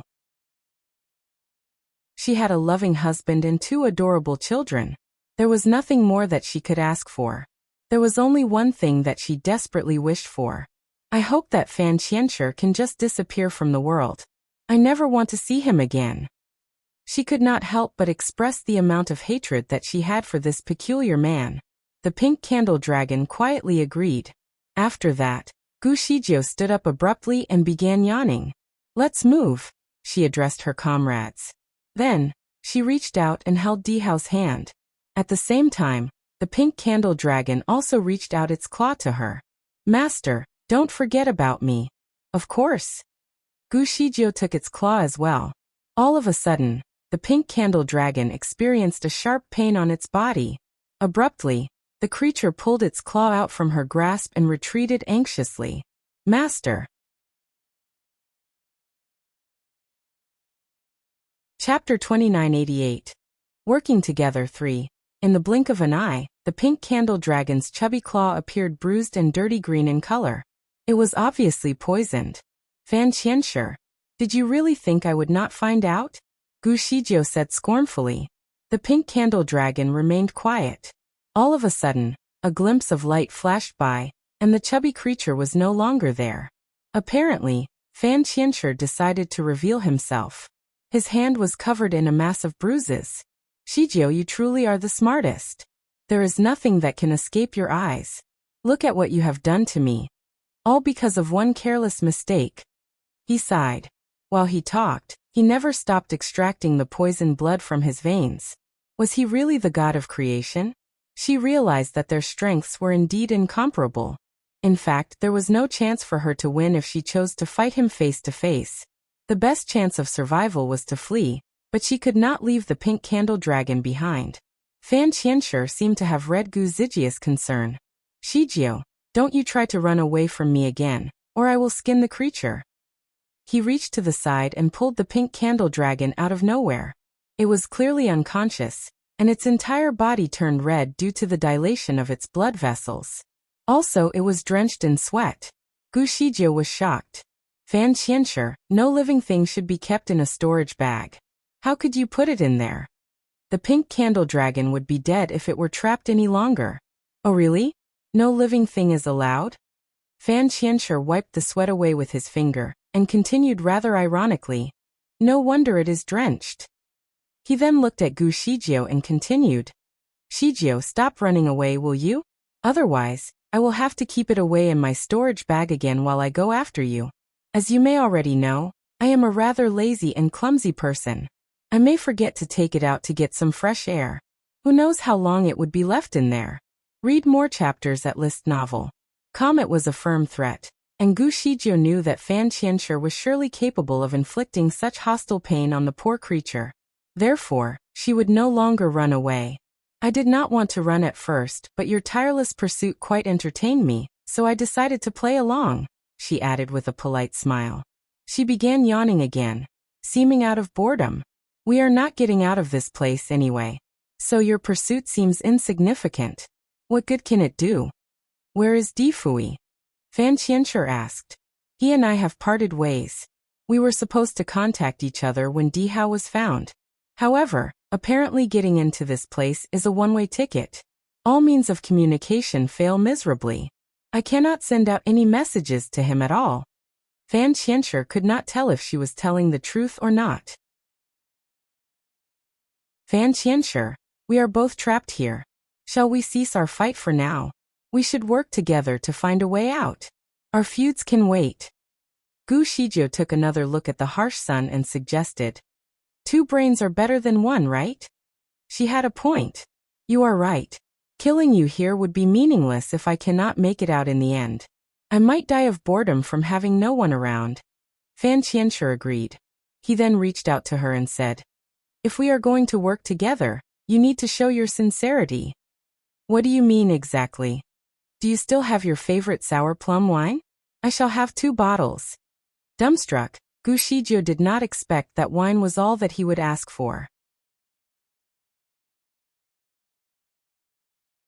Chapter 2989. Scheming against one another. Gu Shizhou did not bother to reply. Her storage bag was never short of wine, especially those that she enjoyed. In fact, she had a habit of stocking up a great supply of wine wherever she went. Slightly annoyed by the request, she threw 2 bottles of wine to him. Fan Qianshi caught the bottles and started sniffing them with his eyes closed as if reminiscing about the past. It has been a while. I miss the taste. Gu Shizhou did not answer him again. Sour plum wine was not something uncommon in the 6 worlds. It was available almost everywhere. It could not be difficult for him to obtain the wine, so it was a rather odd request. Was he going to play some tricks again? Dihao knew that the man was up to no good, but he did not say anything. Fan Qianshi turned the bottle open in an eager urge to drink the wine, but paused for a minute, as if wondering if he would regret consuming it so soon. Gu Shizhou offered another bottle to him. Just drink it. Fan Qianshi received the bottle and continued. Are you feeling bad for me? He studied at her expression fixedly. Gu Shizhou did not answer, for he was obviously overthinking the situation. With a smile, she continued. Now that we are working together, I can be more accommodating. I have plenty of wine. If you'd like more, just say it. Her smile was all Fan Qianshi could focus on at that moment. He looked away and turned his attention to the wine again. With a sip, he started savoring the wine. Master, I would like some too. I like this wine. The pink candle dragon requested for some as it was craving for a drink. Gu Shizhou softly patted its head. Haven't I given you a large bottle earlier? How did you finish it so quickly? The wine is delicious. Also, I am a heavy drinker, the pink candle dragon awkwardly replied. Hearing its reply, Gu Shizhou offered it an extra large-sized bottle of wine. All right, this is all for you then. Delighted, the pink candle dragon opened the bottle and downed it all in one go. The tantalizing scent of the wine was widespread at that moment. With his eyes closed, Fan Qianshi could smell it in the air. The wine that the pink candle dragon had was the same quality as the one he had, but the amount was 10 times more than the bottle in his hand. Apparently, Gu Shizhou really did have plenty of wine. The way she gave it away was absolutely generous. Quickly, he finished off his bottle before asking for another one. Pleasure to work with you, comrade. May I have another bottle? Dihao was greatly astonished by the power of wine in bringing people together. A few bottles were able to build a temporary connection between 2 enemies who always wanted to kill one another. Gu Shizhou was ready to work with Fan Qianshi, for sure. Therefore, she did not mind giving out another bottle to him. Pleasure working with you too. Before she could finish speaking, someone was already grasping her by the wrist. As swift as a shadow, Fan Qianshi's arm had extended over 2 feet long to seize her wrist and seal her acupuncture point. By sealing it, her qi reservoir became inaccessible, so she could no longer use her spiritual power. In an instant, her legs became jelly-like, as she had lost half of her strength in 1 second. She did not collapse entirely before the bottle in Fan Qianshi's hand suddenly exploded. Countless tiny, hair-like needles blew out from the bottle and stung him right on the chest. It was normal for powerful people like Fan Qianshi to always protect themselves with a wizardry barrier that could prevent all physical harm from sudden attacks. However, the secret weapon that Gu Shizhou had was nothing ordinary. Di Fui produced the needle-like weapon only recently and immediately gave it to her. According to him, the secret weapon was able to break through any forms of wizardry barriers that were used to protect individuals. The only downside was that the weapon could only be used once, for the material was extremely rare. Chapter 2990. Scheming against one another. 2. Gu Shijiu treated the item like a treasure and was reluctant to use it. However, the best opportunity happened to present itself, and she could not hold back. It was a good time to put the needles to use as Fan Qianshi never saw it coming. It was truly a coincidence that both of them decided to turn hostile at the same time. Their brief moment of connection over wine had been completely shattered in an instant. Gu Zijia's spiritual power became inaccessible, while Fan Qianshi, on the other hand, was greatly affected by the needles. His head went blank, while his body became numb. He could no longer keep his balance and started to sway as he walked. She, too, was swaying a little but managed to take a few steps back to keep her balance. Judging from the current situation, Gu Shijiu seemed to be on the advantageous side. The pink candle dragon was impressed. Kill him. End him now. The pink candle dragon hated the man thoroughly. It started chanting for his death. Without further ado, it jumped straight into the attack with its mouth wide open in an attempt to crush the man into many tiny pieces. No way. Gu Shijiu had to pull its lantern to stop it from biting him. The pink candle dragon was totally bewildered. Why can't I kill him? This man is wicked. If we do not kill him now, there will be consequences. He is now affected by the numbing drugs. If you bite him, you will be affected just the same. Gu Shijiu then dragged Little Pink away. The amount of drugs that she applied on the needles was able to take down an entire tyrannosaur. Just one tiny scratch on his skin would put the pink candle dragon down. Convinced by her explanation, the pink candle dragon finally gave up on the idea of sinking its teeth into his skin. But it refused to stand aside and do nothing. Swiftly, it dispensed a layer of poisonous pink fog around Fan Qianshi from its mouth. Read more chapters at List Novel. The poisonous fog was known to corrode all sorts of things with its high acidity. Fan Qianshi was submerged in the pink, toxic air, but it was not able to do him any harm. Instead, it woke him right up from unconsciousness. He opened his eyes and saw Gu Shijiu, who was standing close by. I thought we agreed to work together. How could you attack me so sneakily? You too did the same to me. Gu Shijiu replied with heavy irony. What do you plan to do with me? Do you want to end my life? Fan Qianshi locked his eyes to hers. Gu Shijiu displayed a red sword before his eyes before answering. You are right. Are you really going to kill me though? Let's find out. In an instant, the sword in Gu Zijia's hand rose into the air and aimed itself straight at Fan Qianshi's neck. It was meant to be a deadly attack. The sword was specially designed to kill evil people and spirits. She was confident that it would be a fatal hit, as Fan Qianshi was still unable to move. Even if she could not kill him, he would at least be critically injured to prevent him from playing any tricks. As soon as she waved her sword down to attack, blood could be seen spilling everywhere, as if a man had just been beheaded. Gu Shijiu was quite surprised as everything happened way too easily. Mother, watch out. Dihao called out loud. A sword could be seen heading for her feet. Alarmed, Gu Shijiu noticed the danger. She wanted to teleport away, but a pair of hands from the ground secured her ankles, making her unable to move. Dihao aimed his sword at the hands, but it was not made of flesh. Unexpectedly, his sword made a clanging sound as if it crashed into some sort of metal, and bounced back to him with great intensity.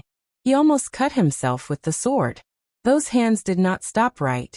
With a strong pull, Gu Shijiu was shoved onto the ground hastily.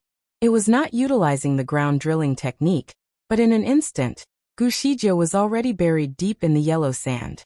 She held her breath and made a few quick kicks to free herself, but it did not work. She then bent her body forward so that she could attack the hands that were still securing her ankles. However, someone could be heard chuckling at her attempt. The hands on her ankles suddenly let go and pushed her feet upward. If Gu Shijiu missed the hands, she would most probably have hit her own legs and became disabled. Fortunately, she was able to stop herself in time. However, those hands from the ground seized the chance and threw her forward. Chapter 2991. Scheming against one another. 3. Fortunately, she was able to stop herself in time. However, those hands from the ground seized the chance and threw her forward.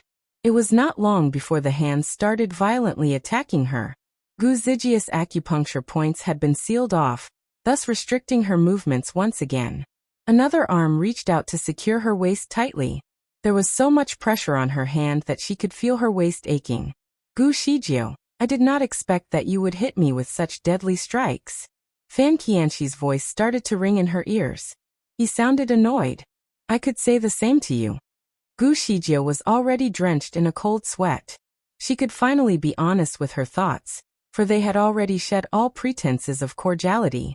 To her surprise, Fan Qianxi's spiritual level was powerful enough for him to create another embodiment mistakable as his true self. Apparently, she had been completely fooled. How are we the same? You wanted me dead, but I could never have the heart to hurt you.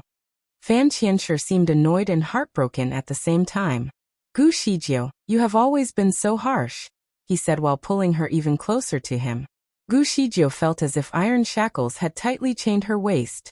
The joints on her backbone could be heard popping and cracking due to the pressure. Fan Qianshi was obviously punishing her as he had sealed away all of her acupuncture points, so that she could not access her spiritual power. Without any spiritual power, she needed air to stay alive, but he was holding her tightly beneath the ground without the use of any proper ground drilling. They were both squeezed in the sand without any air. Also, the way he held her made it even difficult for her to breathe. Fortunately, her physical body was at the level of a great deity, which granted her a certain level of immortality.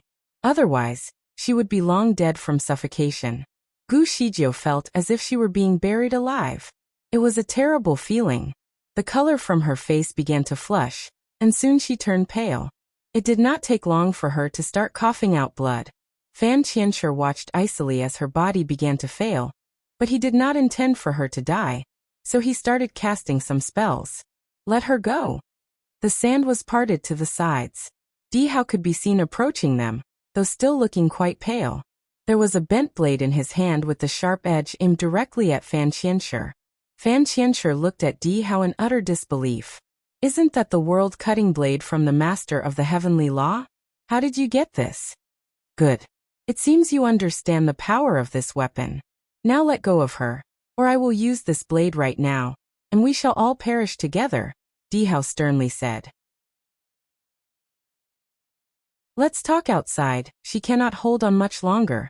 Fan Qianshi then brought her out of the sandy ground. Dihao stayed close to them the entire time. Master!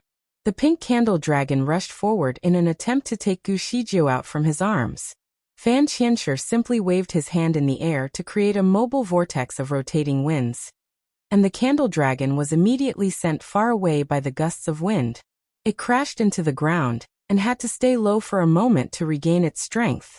Fan Qianshi, don't you think it is a shame for you to use your power as the god of creation against a helpless candle dragon? It is too noisy.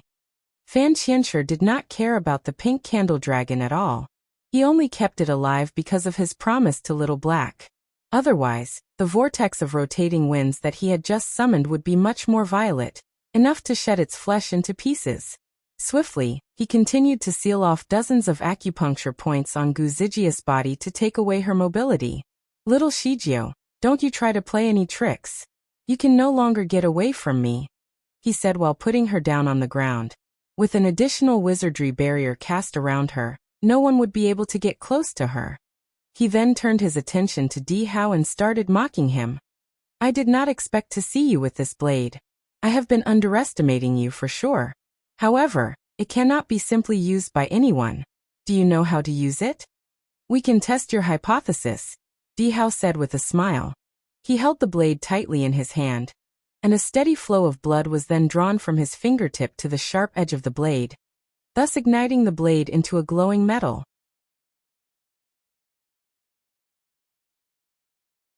Chapter 2992. Scheming against one another for. Soon, glimpses of 7 colored rays flashed right through the blade and blasted up into the air. Like a dragon that had just been released, it uttered a long and loud cry before reaching into the sky. The calmness of the desert disappeared all at once as strong winds started to storm around the surface, along with rolls of dark clouds filling the sky. Bolts of 7-colored lightning started to scatter within the heavy clouds. Stop. Stop it. Fan Qianshi suddenly called out loud with a sense of emergency. Di Hao held the blade with both hands and gave it a swing. At the same time, the 7-colored ray from the blade disappeared. As soon as the 7-colored ray faded away, the clouds began to disperse as well, leaving the fierce sun to burn the ground once again. Fan Qianshi looked at Di Hao, who was still in his small-sized body. Di Hao fixed his eyes on him as well, in a composed manner. His toddler appearance did not affect his tremendous source of power at all. In an instant, the child's aura was completely different. He was strong, mysterious, and even intimidating, like a god who was overlooking the world.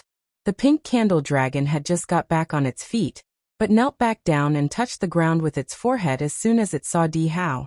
From afar, the black candle dragon noticed the change as well, so it faced Di Hao's direction and began kneeling. Only the master of heavenly law had such powers. Fan Qianshi began to panic. You are. How is this even possible? Di Hao continued to play with the 7-colored blade in his hand, shedding gleams and dazzling lights on his little face. Nothing is impossible. Fan Qianshi, you should be very well aware of what the blade can do. Don't you try to challenge my patience. The world-cutting blade was a secret weapon that only belonged to the master of the heavenly law, with an ability to create immensely powerful destruction. Once used, all of the living things in the same space would be wiped off, except for the master of the heavenly law himself.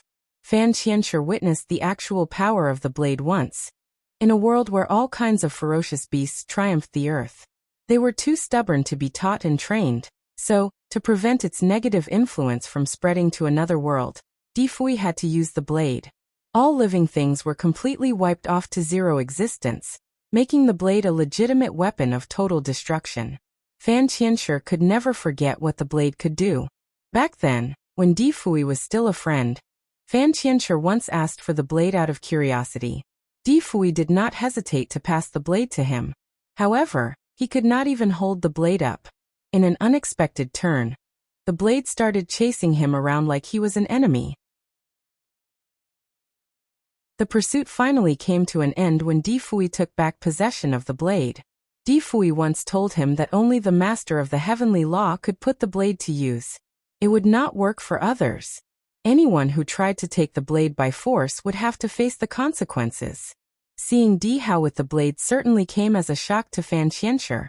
Utterly distressed, he could not figure out if what Di Fui told him in the past was a lie, or if the child was indeed the master of the heavenly law.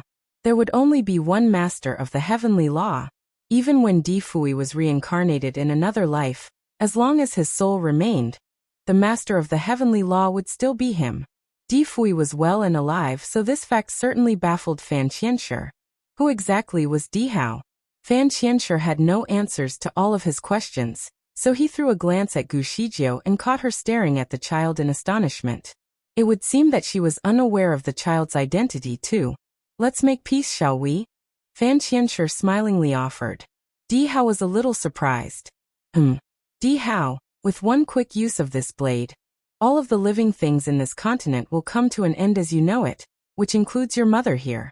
Instead of being destroyed indiscriminately, I think we should work together and find a way to escape from this bloody place. A cold voice interrupted.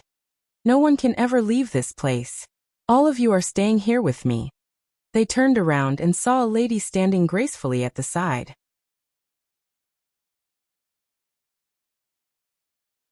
Chapter 2993.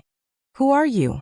Her snowy white dress looked even clearer and brighter than the fluffy white clouds in the sky. However, some parts of her dress were, unfortunately, stained with blood.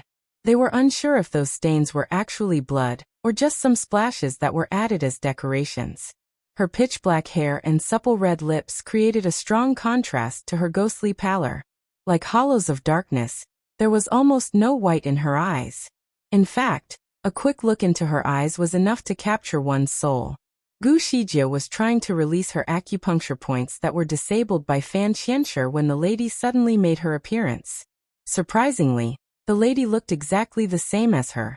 The only difference was that the lady seemed to have immense dark power. The look in her eyes seemed to contain an abyss of great sorrows. What a shame. As soon as the lady appeared, feelings of great distress began to develop in Gu Zijia's heart. Also, the weather began to change dramatically, as usual. While thick layers of gray clouds obscured the sun, gusts of wind swept through the desert, creating howls from the gale. Gu Zijia's mind went blank at once. She did not know how the others felt, but did not feel quite right. Feelings of sorrow and grief suddenly overwhelmed her, as if she had just been abandoned by the whole world, trapped in a place with no way out. The depression signaled a prelude to a complete breakdown for Gu Shijio. She felt the need to destroy the world. She wanted the world to end by her hand. She knew that it was all because of the lattice presence, which was powerful enough to affect her in such a detrimental way. She had been through many things and fought many creatures before, so the manipulation of emotions was not something she had not come across before. The tactic was targeted at the opponent's mood, thus driving them nuts with a disturbed state of mind. In the past, she was always resilient enough to resist any emotional manipulation, but this time was completely different. She knew that something was wrong, but she could not get rid of the great sorrows that were building in her heart. Was it because she was injured? Fan Qianshi did not let her die of suffocation earlier, so her body was critically injured. Also, most of her acupuncture points were sealed, thus disabling her ability to set her mind straight in this time of great distress. She knew that she should stay focused on her recovery. However, the sadness in her heart was too much for her to manage. She could not keep calm at all with a multitude of things going on, and it would probably only make things worse. Determined, Gu Shijio gave her tongue a hard bite to try to wake herself up. You can start to think about the happy times when you experience a disturbed state of mind, like those times that we spent lovingly one another, or the joy that our children have brought to our lives. She was reminded of Di Fuyi's advice. Fan Qianshi had the ability to control one's state of mind. He even had a bad history of abusing dark magic to control one's emotions. In order to prevent Gu Shijio from falling into his trap, Di Fuyi once taught her a way to filter her thoughts to stay composed. Additionally, with the aid of a spell, she could always regain control very quickly. Di Fuyi's images started to linger in her head. She started reminiscing his every smile, kiss and shared affection. He was her strongest support, so as long as he was around, there was nothing she was afraid of. With a smile, her heart was instantly filled with joy and happiness. The feelings of depression had slowly faded. "What are you smiling at?" A clear voice echoed in her ears. Gu Shijio looked up and was shocked. The lady was standing right in front of her and looking down at her in a condescending manner. Flashes of red light glimpsed in her black eyes at the time.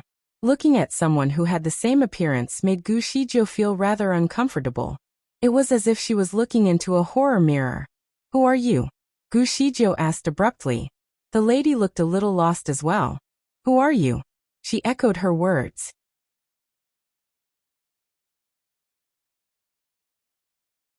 Chapter 2994. Her hobby. Gu Shijio remained quiet, but the lady suddenly reached out to Gu Shijio.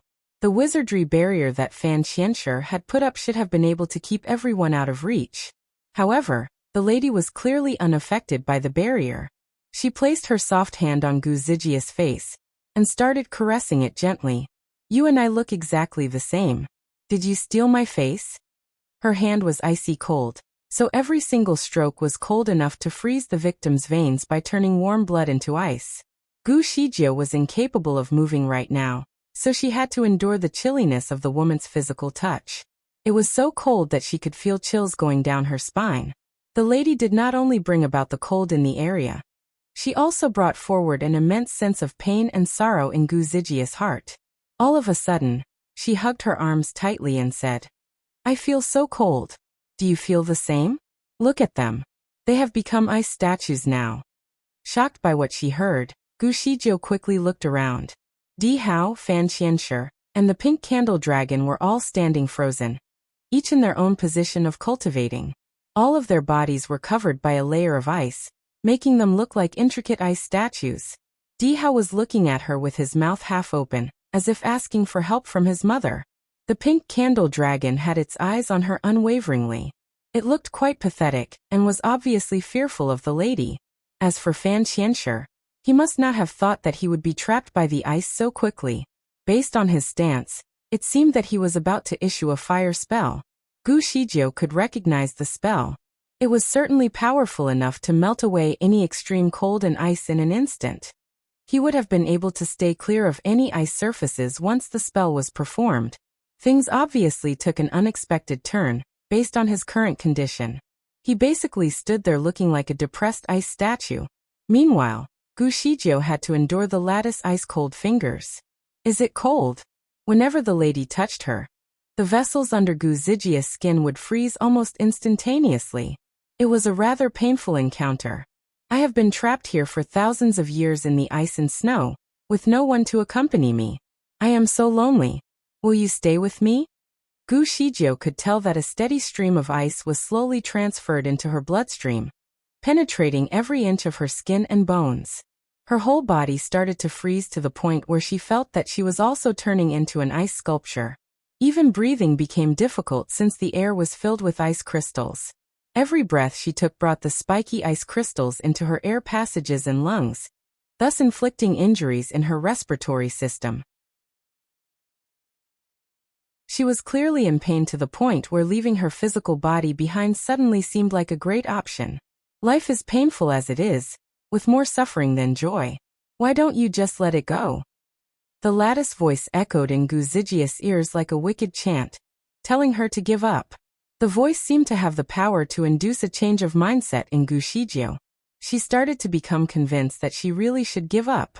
Life had always been a painful journey, especially being trapped in a physical body that only brought her pain. Perhaps she could let go and finally relieve herself from the pain. The thoughts of giving up started to become clear, which sped up the freezing process of her physical body. Her soul was at the brink of leaving her body for good. However, something told her that it was not right. She wanted to talk back to the woman but was too stiff to move due to the cold. She wanted to tell the woman that her interpretation of life was incorrect. Indeed, life was a long, painful journey, but not for her. She had Difui. If something happened to her, he would be devastated. The thought of him became the anchor for her soul as she struggled to stay in her body. She tried to shake the negative thoughts away that was clearly coming from the woman's influence. The lady was rather surprised. Glimpses of red flashes accompanied her pitch-black eyes. Look at them. They are willing to give up their bodies and become dust. In fact, it is a really nice feeling, she softly convinced.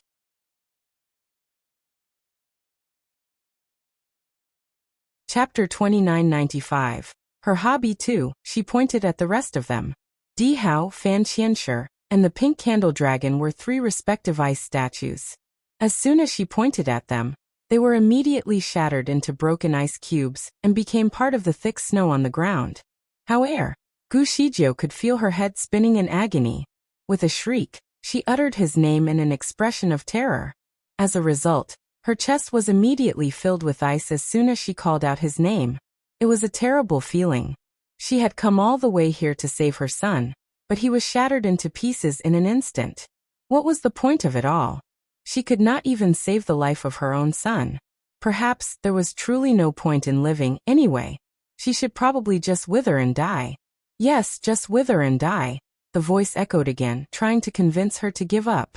Gu Shijiu closed her eyes, seemingly ready to give up. However, a sudden realization dawned on her. Something was not right. How Air and Little Pink had told her some stories about the woman. Little Pink was recognized as a crucial element to the sustainability of the desert. Everyone else could be turned into ice except that creature. Otherwise, it would not be able to survive this long.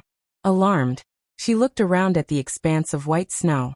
The snow had sluiced down over the earth, covering everything in white. Di Hao, Fan Qianshi, and the pink candle dragon were no longer with her. Only the lady was present. She was looking at her with a charming smile. This must be an illusion, no doubt. She needed a way out. There must be a way to escape. Gu Zijia's face was turning paler by the second, but she was not ready to give up. Mother! A voice could be heard calling out loud to her from afar.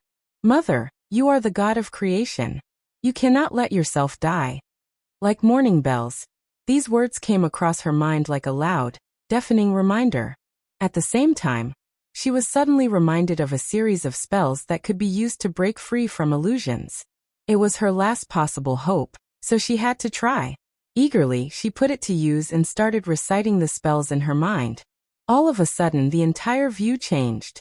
Gu Shizhou opened her eyes, only to see the stubborn ice around Gu Zijia's body slowly melting away. However, dark clouds still filled the sky, sending snowflakes down the earth. The lady in white still stood in the snow, with her eyes locked intently at her. For a brief moment, Gu Shizhou thought that she was still trapped in her nightmare. But very soon, the sight of her son changed her mind. Dihao's little body was already half buried in the snow. He could be seen performing a spell in a determined effort to stay alive. As soon as their eyes met, he was immediately relieved. "Mother, you are finally awake." Gu Shizhou was relieved that her son was alive, and there was more reason for her to stay hopeful. She turned around and wanted to check Fan Qianxi's current state. He did not freeze at all. In fact, he behaved quite normally, except for his deathly pale complexion. He stood in a stiff position as if trying to perform a spell. Gu Shizhou caught his eyes, and the man could not help but remark, "Not bad. You made it back by yourself," he scornfully said with a smile. His voice was a little hoarse, however. His casual and elegant aura was no longer the same. In fact, he still looked a little stiff. His smile was also rather creepy. Gu Shizhou never liked him, so his creepy smile just made her feel even more disgusted. "Of course, I never thought to see you alive though," she answered with heavy irony. Fan Qianshi remained silent. Meanwhile, the pink candle dragon caught her attention. The creature was well and alive, but not at its finest state. Scared, it stayed still in a squatting position. Only its eyes moved around, and as soon as it saw Gu Shizhou, it heaved a sigh of relief.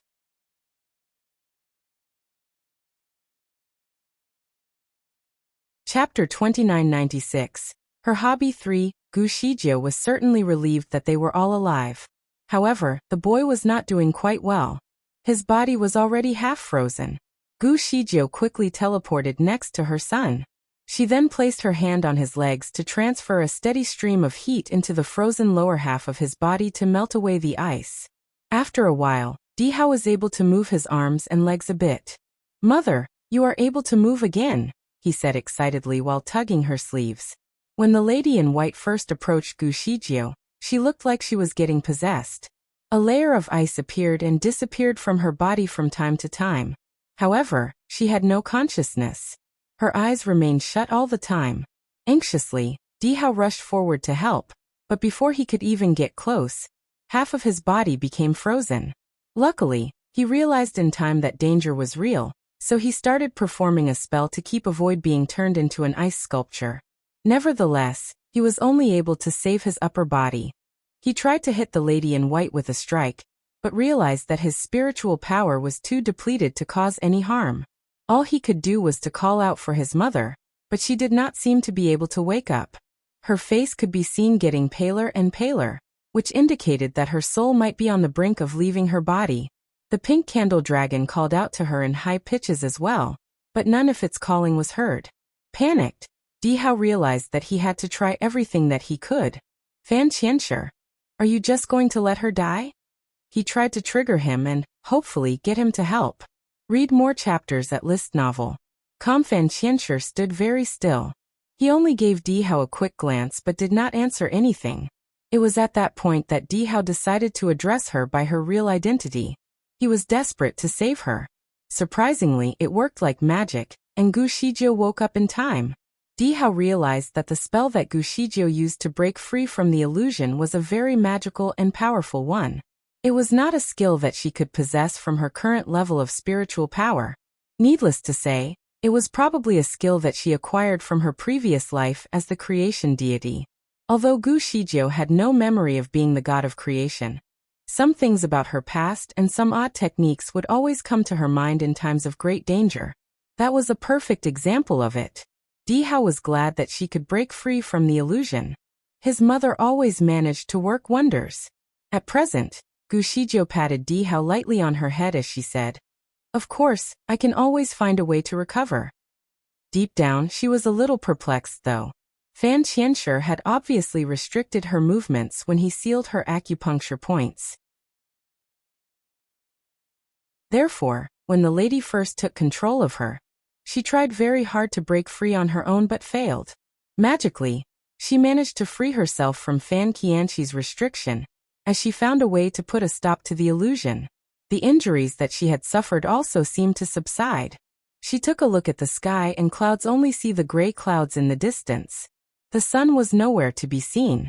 It felt as if she had come to the very southern edge of the earth.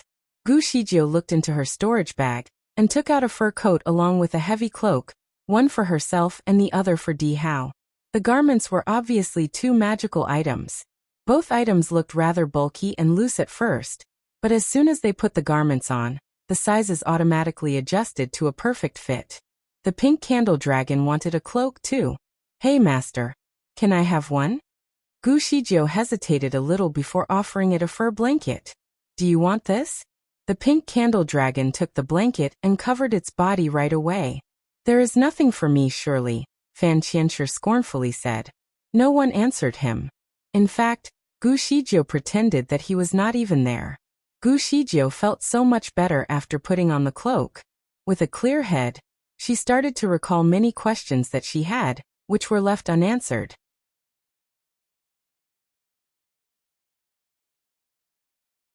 Chapter 2997. Her hobby 4. According to the pink candle dragon, as soon as the lady made an appearance, the surrounding temperature would immediately plummet to absolute zero. Also, it would not take long before one frosted up and turn into ice. Honestly, at the time, Gu Shijie thought that the situation would not be as bad as what it had described. She then took a look at the lady, who was still standing there with effortless grace. She seemed a bit preoccupied as she stared at Gu Shijie blankly. The look in her eyes was so profound that it somehow felt like a bottomless void. "Do you have any wine?" the lady suddenly asked. Before Gu Shijie could answer, Fan Qianshi was already speaking out loud on her behalf. "Yes." He then threw the woman a bottle of sour plum wine and proudly said, "Try this one. I am sure you will like it." The lady took the wine and sniffed the heavy aroma that the wine exuded. However, she did not seem very impressed. Fan Qianshi was a little nervous, for he was suddenly not sure if she was going to like it. He knew that it was Gu Zijie's current favorite wine, but perhaps he was mistaken. Curious, the lady finally took a sip. "Damn it! How dare you lie to me?" she exclaimed furiously. She then struck him with a hit and blew a severe snowstorm toward him. Fan Qianshi was almost critically injured. The cold was not to be underestimated. He felt like his entire body was submerged in an ice pool at that point. In order to stay alive, he had to use all of his spiritual power to resist the cold. "Master, this really is your favorite wine," he said while trembling in the cold. He could not believe that it was wrong. "Not this wine." The lady held the bottleneck in a tight grasp. She seemed rather disappointed. "Not this one," she repeated. Which wine did she want? Fan Qianshi had no idea at all. He looked at Gu Shijie for an answer. "Isn't the wine your favorite?" Puzzled, Gu Shijie did not understand why her answer even mattered at all.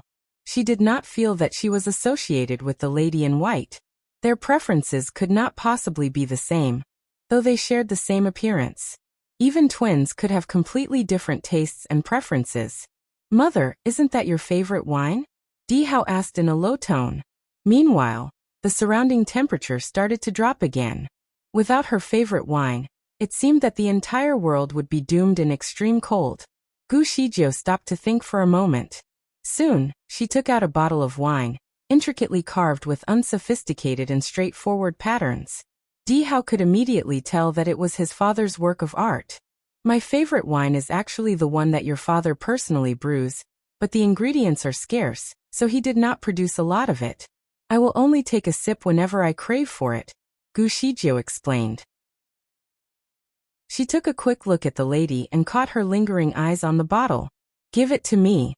Gu Shijie was reluctant to give it away, but she did not have much choice. She had strong feelings of attachment for the wine, for it was something that Di Fui personally made for her. However, in the current circumstances, she could only do as told. She then passed the bottle to her, with a slight reminder. Please give it back to me if you do not like it. It is all I have left." The lady took the bottle over and opened the cork right away. The air was immediately filled with a captivating scent of wine. Excitedly, the lady held the bottle up with trembling hands and took a careful sip. She paused to taste it before taking another sip. They all held their breath as they watched her. Soon, they were relieved by the fact that she was actually enjoying the wine. Fan Qianshi did not know what to feel, for he never thought that the wicked woman was only craving for wine. She was plagued by her irrevocable obsession with De Feuillet's wine.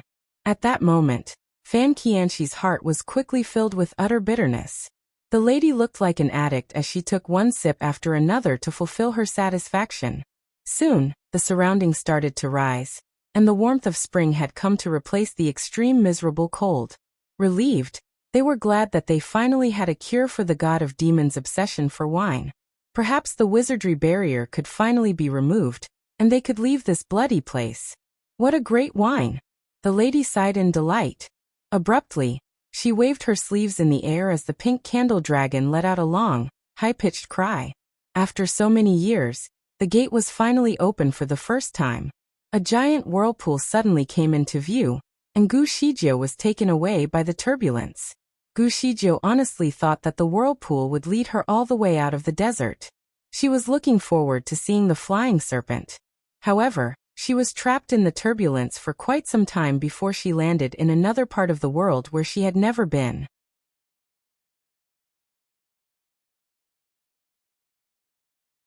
Chapter 2998.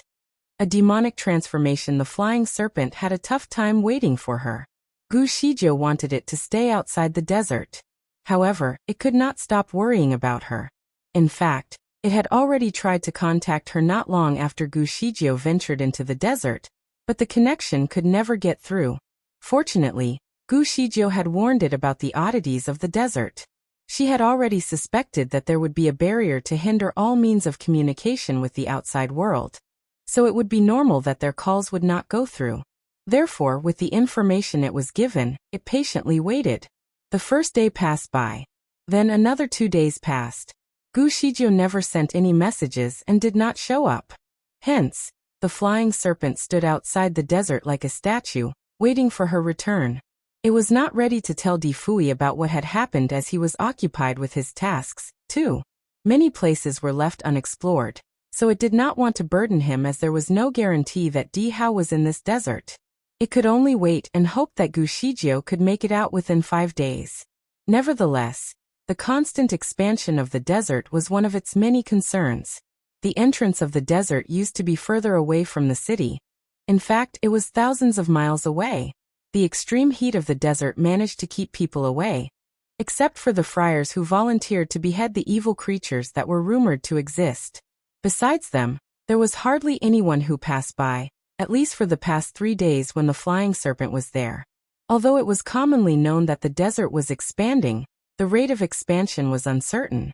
Since the flying serpent was standing by the entrance for a few days, it was able to monitor the condition of the desert. From its observation, it found that the desert would expand by a few miles a day. Also, the temperature would rise day by day. As a fire element majestic beast, the flying serpent was supposed to be able to flourish in the heat. However, it found the heat there to be unbearable. During its patient wait at the border, it came across a couple that was ready to venture into the desert. The man was not very young. Sathir love must have happened much later in his life. Perhaps, it was something that his children were strongly against. To receive blessings on their union, the couple was ready to take a risk in the name of love, in hopes that the king and their families would finally grant them with eternal blessings. Apart from romance, the man was also determined to find out more about the desert. He wanted to do something for society in his lifetime. However, as soon as they approached the entrance, they were immediately dumbstruck by the extreme heat wave. Their spiritual power was obviously too low to withstand the flaming temperatures on the inside. In an instant, both of them were thoroughly burned by the abnormally hot temperature. Without the flying serpent's help, they would already be dead. Fortunately, the couple was very knowledgeable, despite their ordinary kung fu.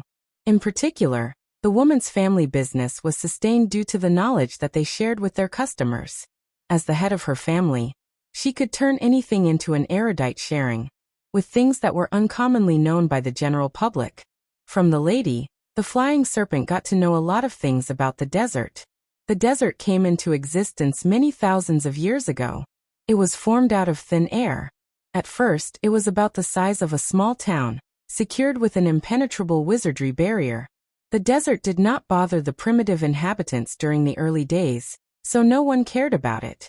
For the thousands of years that followed, the desert maintained its size and did not interfere with the lives of the people who lived nearby. However, about 20,000 years ago, the desert began its unstoppable expansion, along with the rise in temperature. Only lovers were permitted to enter, but they had no way out. The flying serpent found the story quite unpleasant. As a majestic beast that was at least 10,000 years old, it had come across many strange happenings in its life. It knew at once that the oddity of the desert could only be explained by the existence of an extremely wicked being that was sealed within the desert. It must have become fully active about 20,000 years ago. The old couple knew that they were going to die in the desert if they insisted on the daring journey. Therefore, after a chat with the flying serpent, they decided to abandon their mission and left. It was only on the third day that a sudden change happened.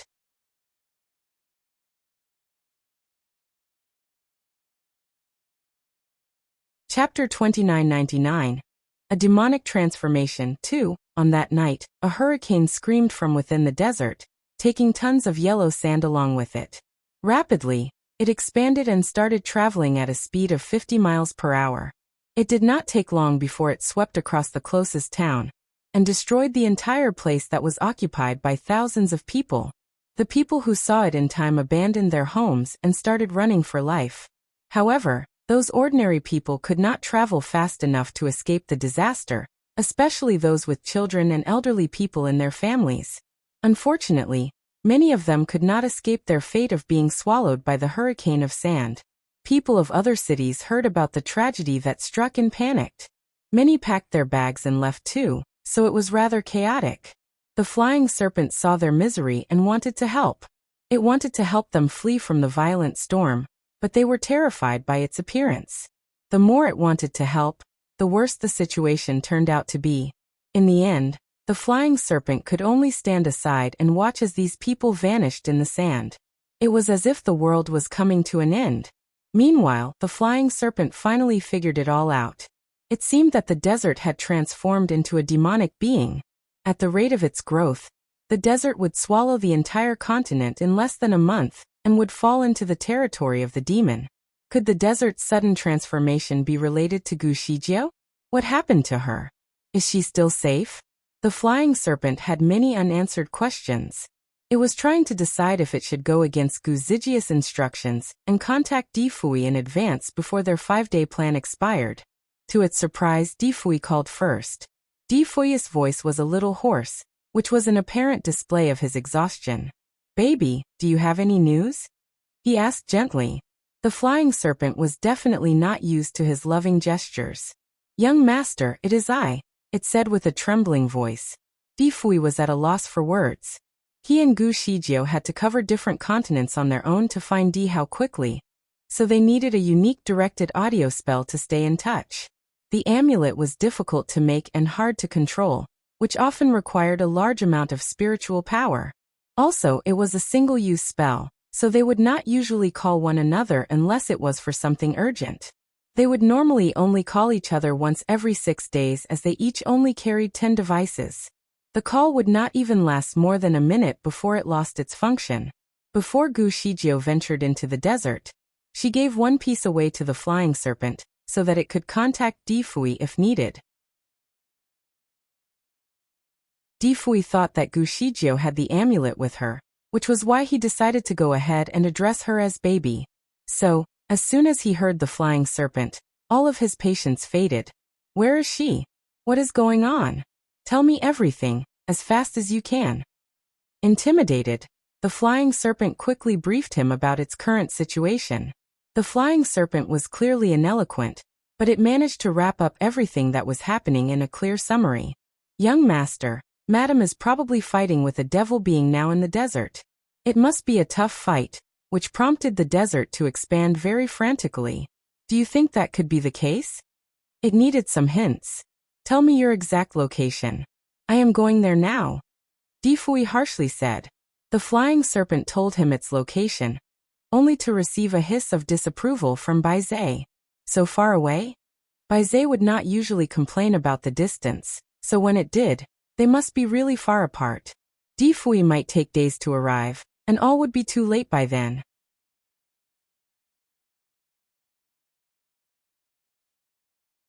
Chapter 3000. A Demonic Transformation 3. The flying serpent was left dumbfounded when Difui arrived in less than a day. At that time, the desert had stretched out an additional 2,000 miles and had swallowed hundreds of cities, included a country. It had devoured hundreds of thousands of living creatures and people. Even though some places had not been engulfed yet, they were already on fire because of the raging heat coming from the desert. The forest was dry, and the fields were deserted. Meanwhile, the volcanoes were active. It felt like the continent was experiencing the end of the world. The people were feeling helpless and desperate for a way out. No one could even go close to the desert now to try and stop it. Any stones that were miles away from it had exploded or melted. Naturally, the flying serpent was concerned for the people. As it started to panic, Difui and Baizé had arrived. Difui rarely looked messy, so his long sweaty hair made him look rather weird. As for Baizé, it looked even worse. It looked like a fish that was just retrieved from muddy water. The bright satin-like silver hair it had seemed to be missing. Instead, it was wet and muddy to the point where even its eyelashes were stained with sweat. As soon as they landed, Baizé was panting vigorously. It seemed to be on the brink of vomiting. When the flying serpent saw them, it immediately went forward and wanted to report the situation here. But before it could say anything, Difui had gone straight to the entrance to the desert. I will go in and see what is happening. Two of you continue to guard the outside. Before our people arrive, do not let anyone else enter. Baizé will tell you what to do next. Even while he was talking, he was already rushing into the boiling desert. Although the flying serpent was still worried, it did not dare to question his instructions. It looked at Baizé and asked, "Where did you both come from?" Baizé was still breathless as he uttered the name of the place. Needless to say, the flying serpent was shocked. So far, how did you manage to rush here? As far as it knew, it took at least 6 days to get here from the mainland, and they actually arrived in less than a day. Master had used the space reduction technique for us to travel through space. Baizé was panting and still in shock. He was desperate. The flying serpent was speechless. The space reduction technique was banned and extremely risky. If someone lost focus while using it, they could find themselves in a black hole and banished from existence. According to what the flying serpent knew, its master had only used this technique twice. This was rather dangerous as Difui was certainly not a master in the technique. Nevertheless, desperate times called for desperate measures. No wonder even someone as powerful as Difui could look so messy. Despite the speed at which they were traveling, Difui had also contacted his subordinates scattered around the 6 realms. He ordered them to come to this mainland as there were certain tasks that he needed them to do. Mu Feng and the 3 messengers, the 4 mythical beasts, people from Shura World's SEAL team like Feng Ruhua, Kuan Shui, Yun Yanli, and even the Emperor from the Immortal World had also received his request for help. They were all on their way here. After Baizé informed the flying serpent about the plan, its eyes widened. Such a big movement. Does that mean all the masters from the 6 realms will be gathered here? Baizé sounds dignified. Of course. In the past, the devils were all individuals. Hence, the harm they could inflict was always limited, no matter how powerful they were. However, this entire desert has turned into a demon. By looking at its trend, it soon will swallow the entire continent and turn the whole continent evil. If that were to happen, its power would be limitless.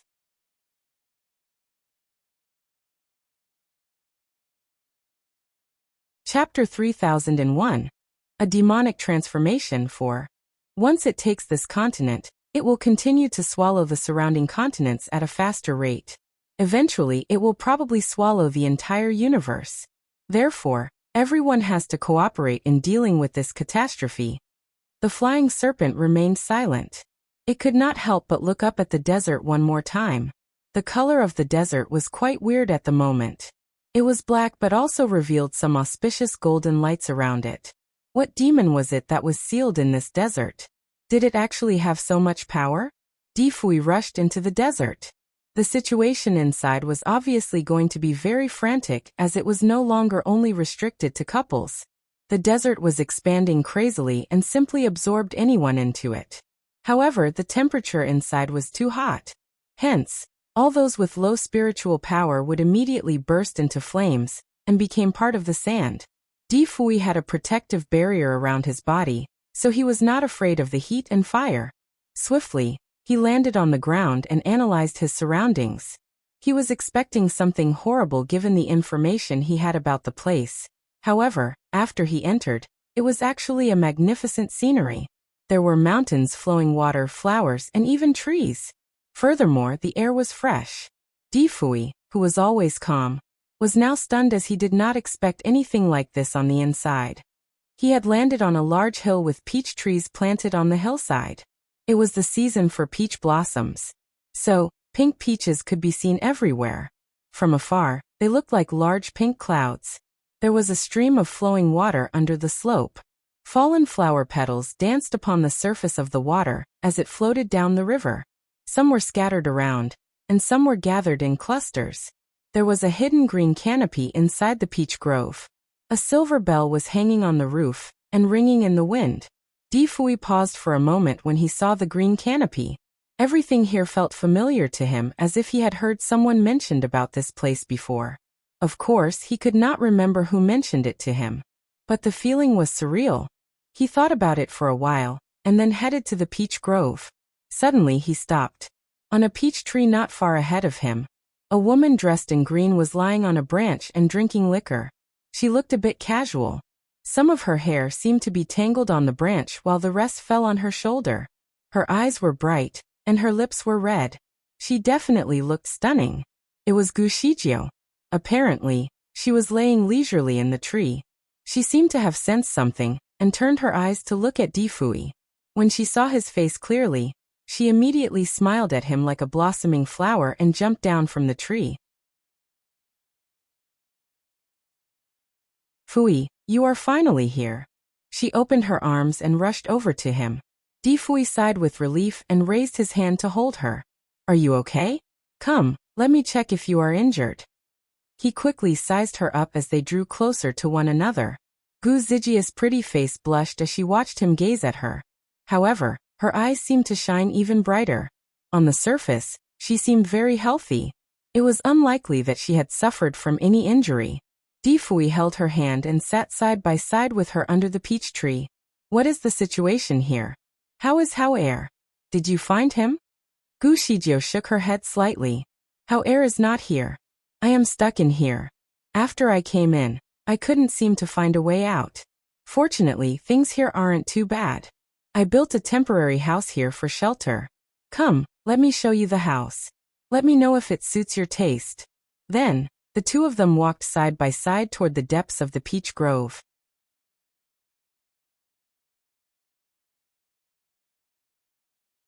Chapter 3002. The inner demon. The courtyard that was covered by peach blossoms was finally revealed in its entirety. There was a small area surrounded by yellow mud, and a green plant that looked like a Boston ivy. Pale purple flowers could be seen scattered around the plants. They looked delicate and intriguing at the same time. There were several kinds of plantains in the vicinity, along with grass and leaves. A large stone was standing in the middle of the yard. The big rock looked unadorned with moss growing all over it. There was also rattan entangled on it with the same purple flower growing all over it. As for the only green brick house in the courtyard, it was even more stylish. The windows were octagonal with peach blossoms designed on them. In short, this courtyard was rustic and elegant, mixed with a bit of a farmhouse style. It looked like the courtyard of a hermit. Fui, isn't this yard pretty? Gu Shijio was holding Difui's arm, and he asked him excitedly. Difui looked around and nodded his head. It is great. Shijio, I never knew that you were so talented in decorating a courtyard. Gu Shijio smiled happily and sounded proud. Of course. This is actually my dream house. It is elegant and warm. It was indeed exquisite and warm to the point where an elegant person like Di Fui could not even fault it. He had always decorated the place where he and Gu Shijio lived. Usually, Gu Shijio would not get herself involved in the matter. As long as she could live comfortably, she always gave recognition to his taste. In fact, she typically did not want to get herself involved. Of course, Di Fui had also given her opportunities to leave her mark on their living space. After finding ways to trick her into getting involved, she finally agreed to design something. However, the courtyard she designed made Di Fui laugh out loud. His ridicule of her design certainly made her angry. Consequently, she did not allow him to touch her body for a month. For the sake of his own sexual well-being, Di Fui did not fall for the same trap again. Nevertheless, looking at the layout of this house, he would even consider it as a masterpiece. Did she hide her talent before or? Di Fui could not help but continue to praise the design of the place from time to time as he walked through the place. Gu Shijio followed him from behind, and was practically glowing with all the songs of praises she received. She could not help but ask him, "Do you like it?" Di Fui nodded. "I like it. Shijio, I didn't expect you to have such a talent. In the past, you were not very good at these sorts of things." Gu Shijio raised her eyebrows but said proudly, "As long as I am willing to work hard, there is nothing that I cannot do. In the past, I just wasn't very interested in such things. But when I put in the effort, I know I can master anything. I am your wife, and you are outstanding in this respect. So, I cannot let myself fall too far behind." Di Fui smiled and tapped her little hand. "You have improved a lot. However, you used to say that a husband and wife should complement each other. I am outstanding in this respect, so you should not be good at it, right? So that you can give me all the authority in this respect, to avoid any difference in opinions and disagreements. At that time, you were very firm about this and justified it very well." Gu Shijio was a little embarrassed. "It was because I didn't learn it well, so I gave you excuses to avoid being embarrassed in front of you."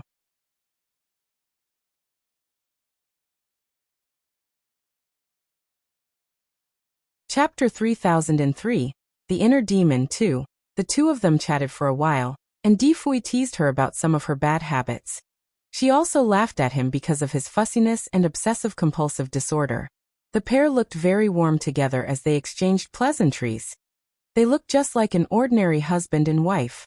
Subconsciously, the two strolled into the dormitory, and the layout in the room was even more elegant. Whether it was the wooden window shade or the big bed with ink lotus painting on the net that covered, everything amazed Di Fui. The room was initially a bit dark, but Gu Shijio flicked her finger, and candlelight lit up in the room. Di Fui looked at the burning candle, and was stunned for a moment. The candle was no ordinary candle. It was a pair of big wedding candles that were engraved with dragons and phoenixes. Ordinary candles were usually only stamped with images of dragons and phoenixes. Meanwhile, these candles were craftily engraved. The candle with a phoenix was engraved with a colorful phoenix flying in the starry sky. The stars dotted on it were like the real shimmering stars under the light. On the candle with the dragon, there was a geographical map of Qingquan, with mountains, rivers, people, immortals, demons, and beasts, among other things. The dragon was circling the candle, as if it was flying above the 6 realms. Those candles were definitely a unique product. When they were lit up, the fire that emerged was golden red, reflecting the whole house into a red wedding room. Di Fui looked at the pair of candles, and then looked back at her. "This is very rare. Where did you get it?" He then looked around the room and sighed. "This arrangement feels a bit like a newly married couple's room." "Do you like it?" Gu Shijio asked. "Yes." Di Fui's eyes flashed as he answered. Gu Shijio returned his reply with a smile. It was a smile of satisfaction. Her smile was very pure, indicating that his fondness for her masterpiece made her genuinely happy. "In fact, I had long wanted to arrange a newlywed room like this when we were married, but unfortunately, I have been unable to achieve my wish.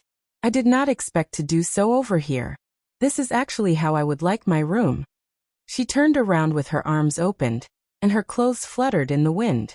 She looked dazzling under the rare candlelight. Di Fui seemed to be distracted by her beauty as he watched her. All of a sudden, she tripped over her skirt and fell to his arms. Di Fui raised his hand and caught her. What's wrong?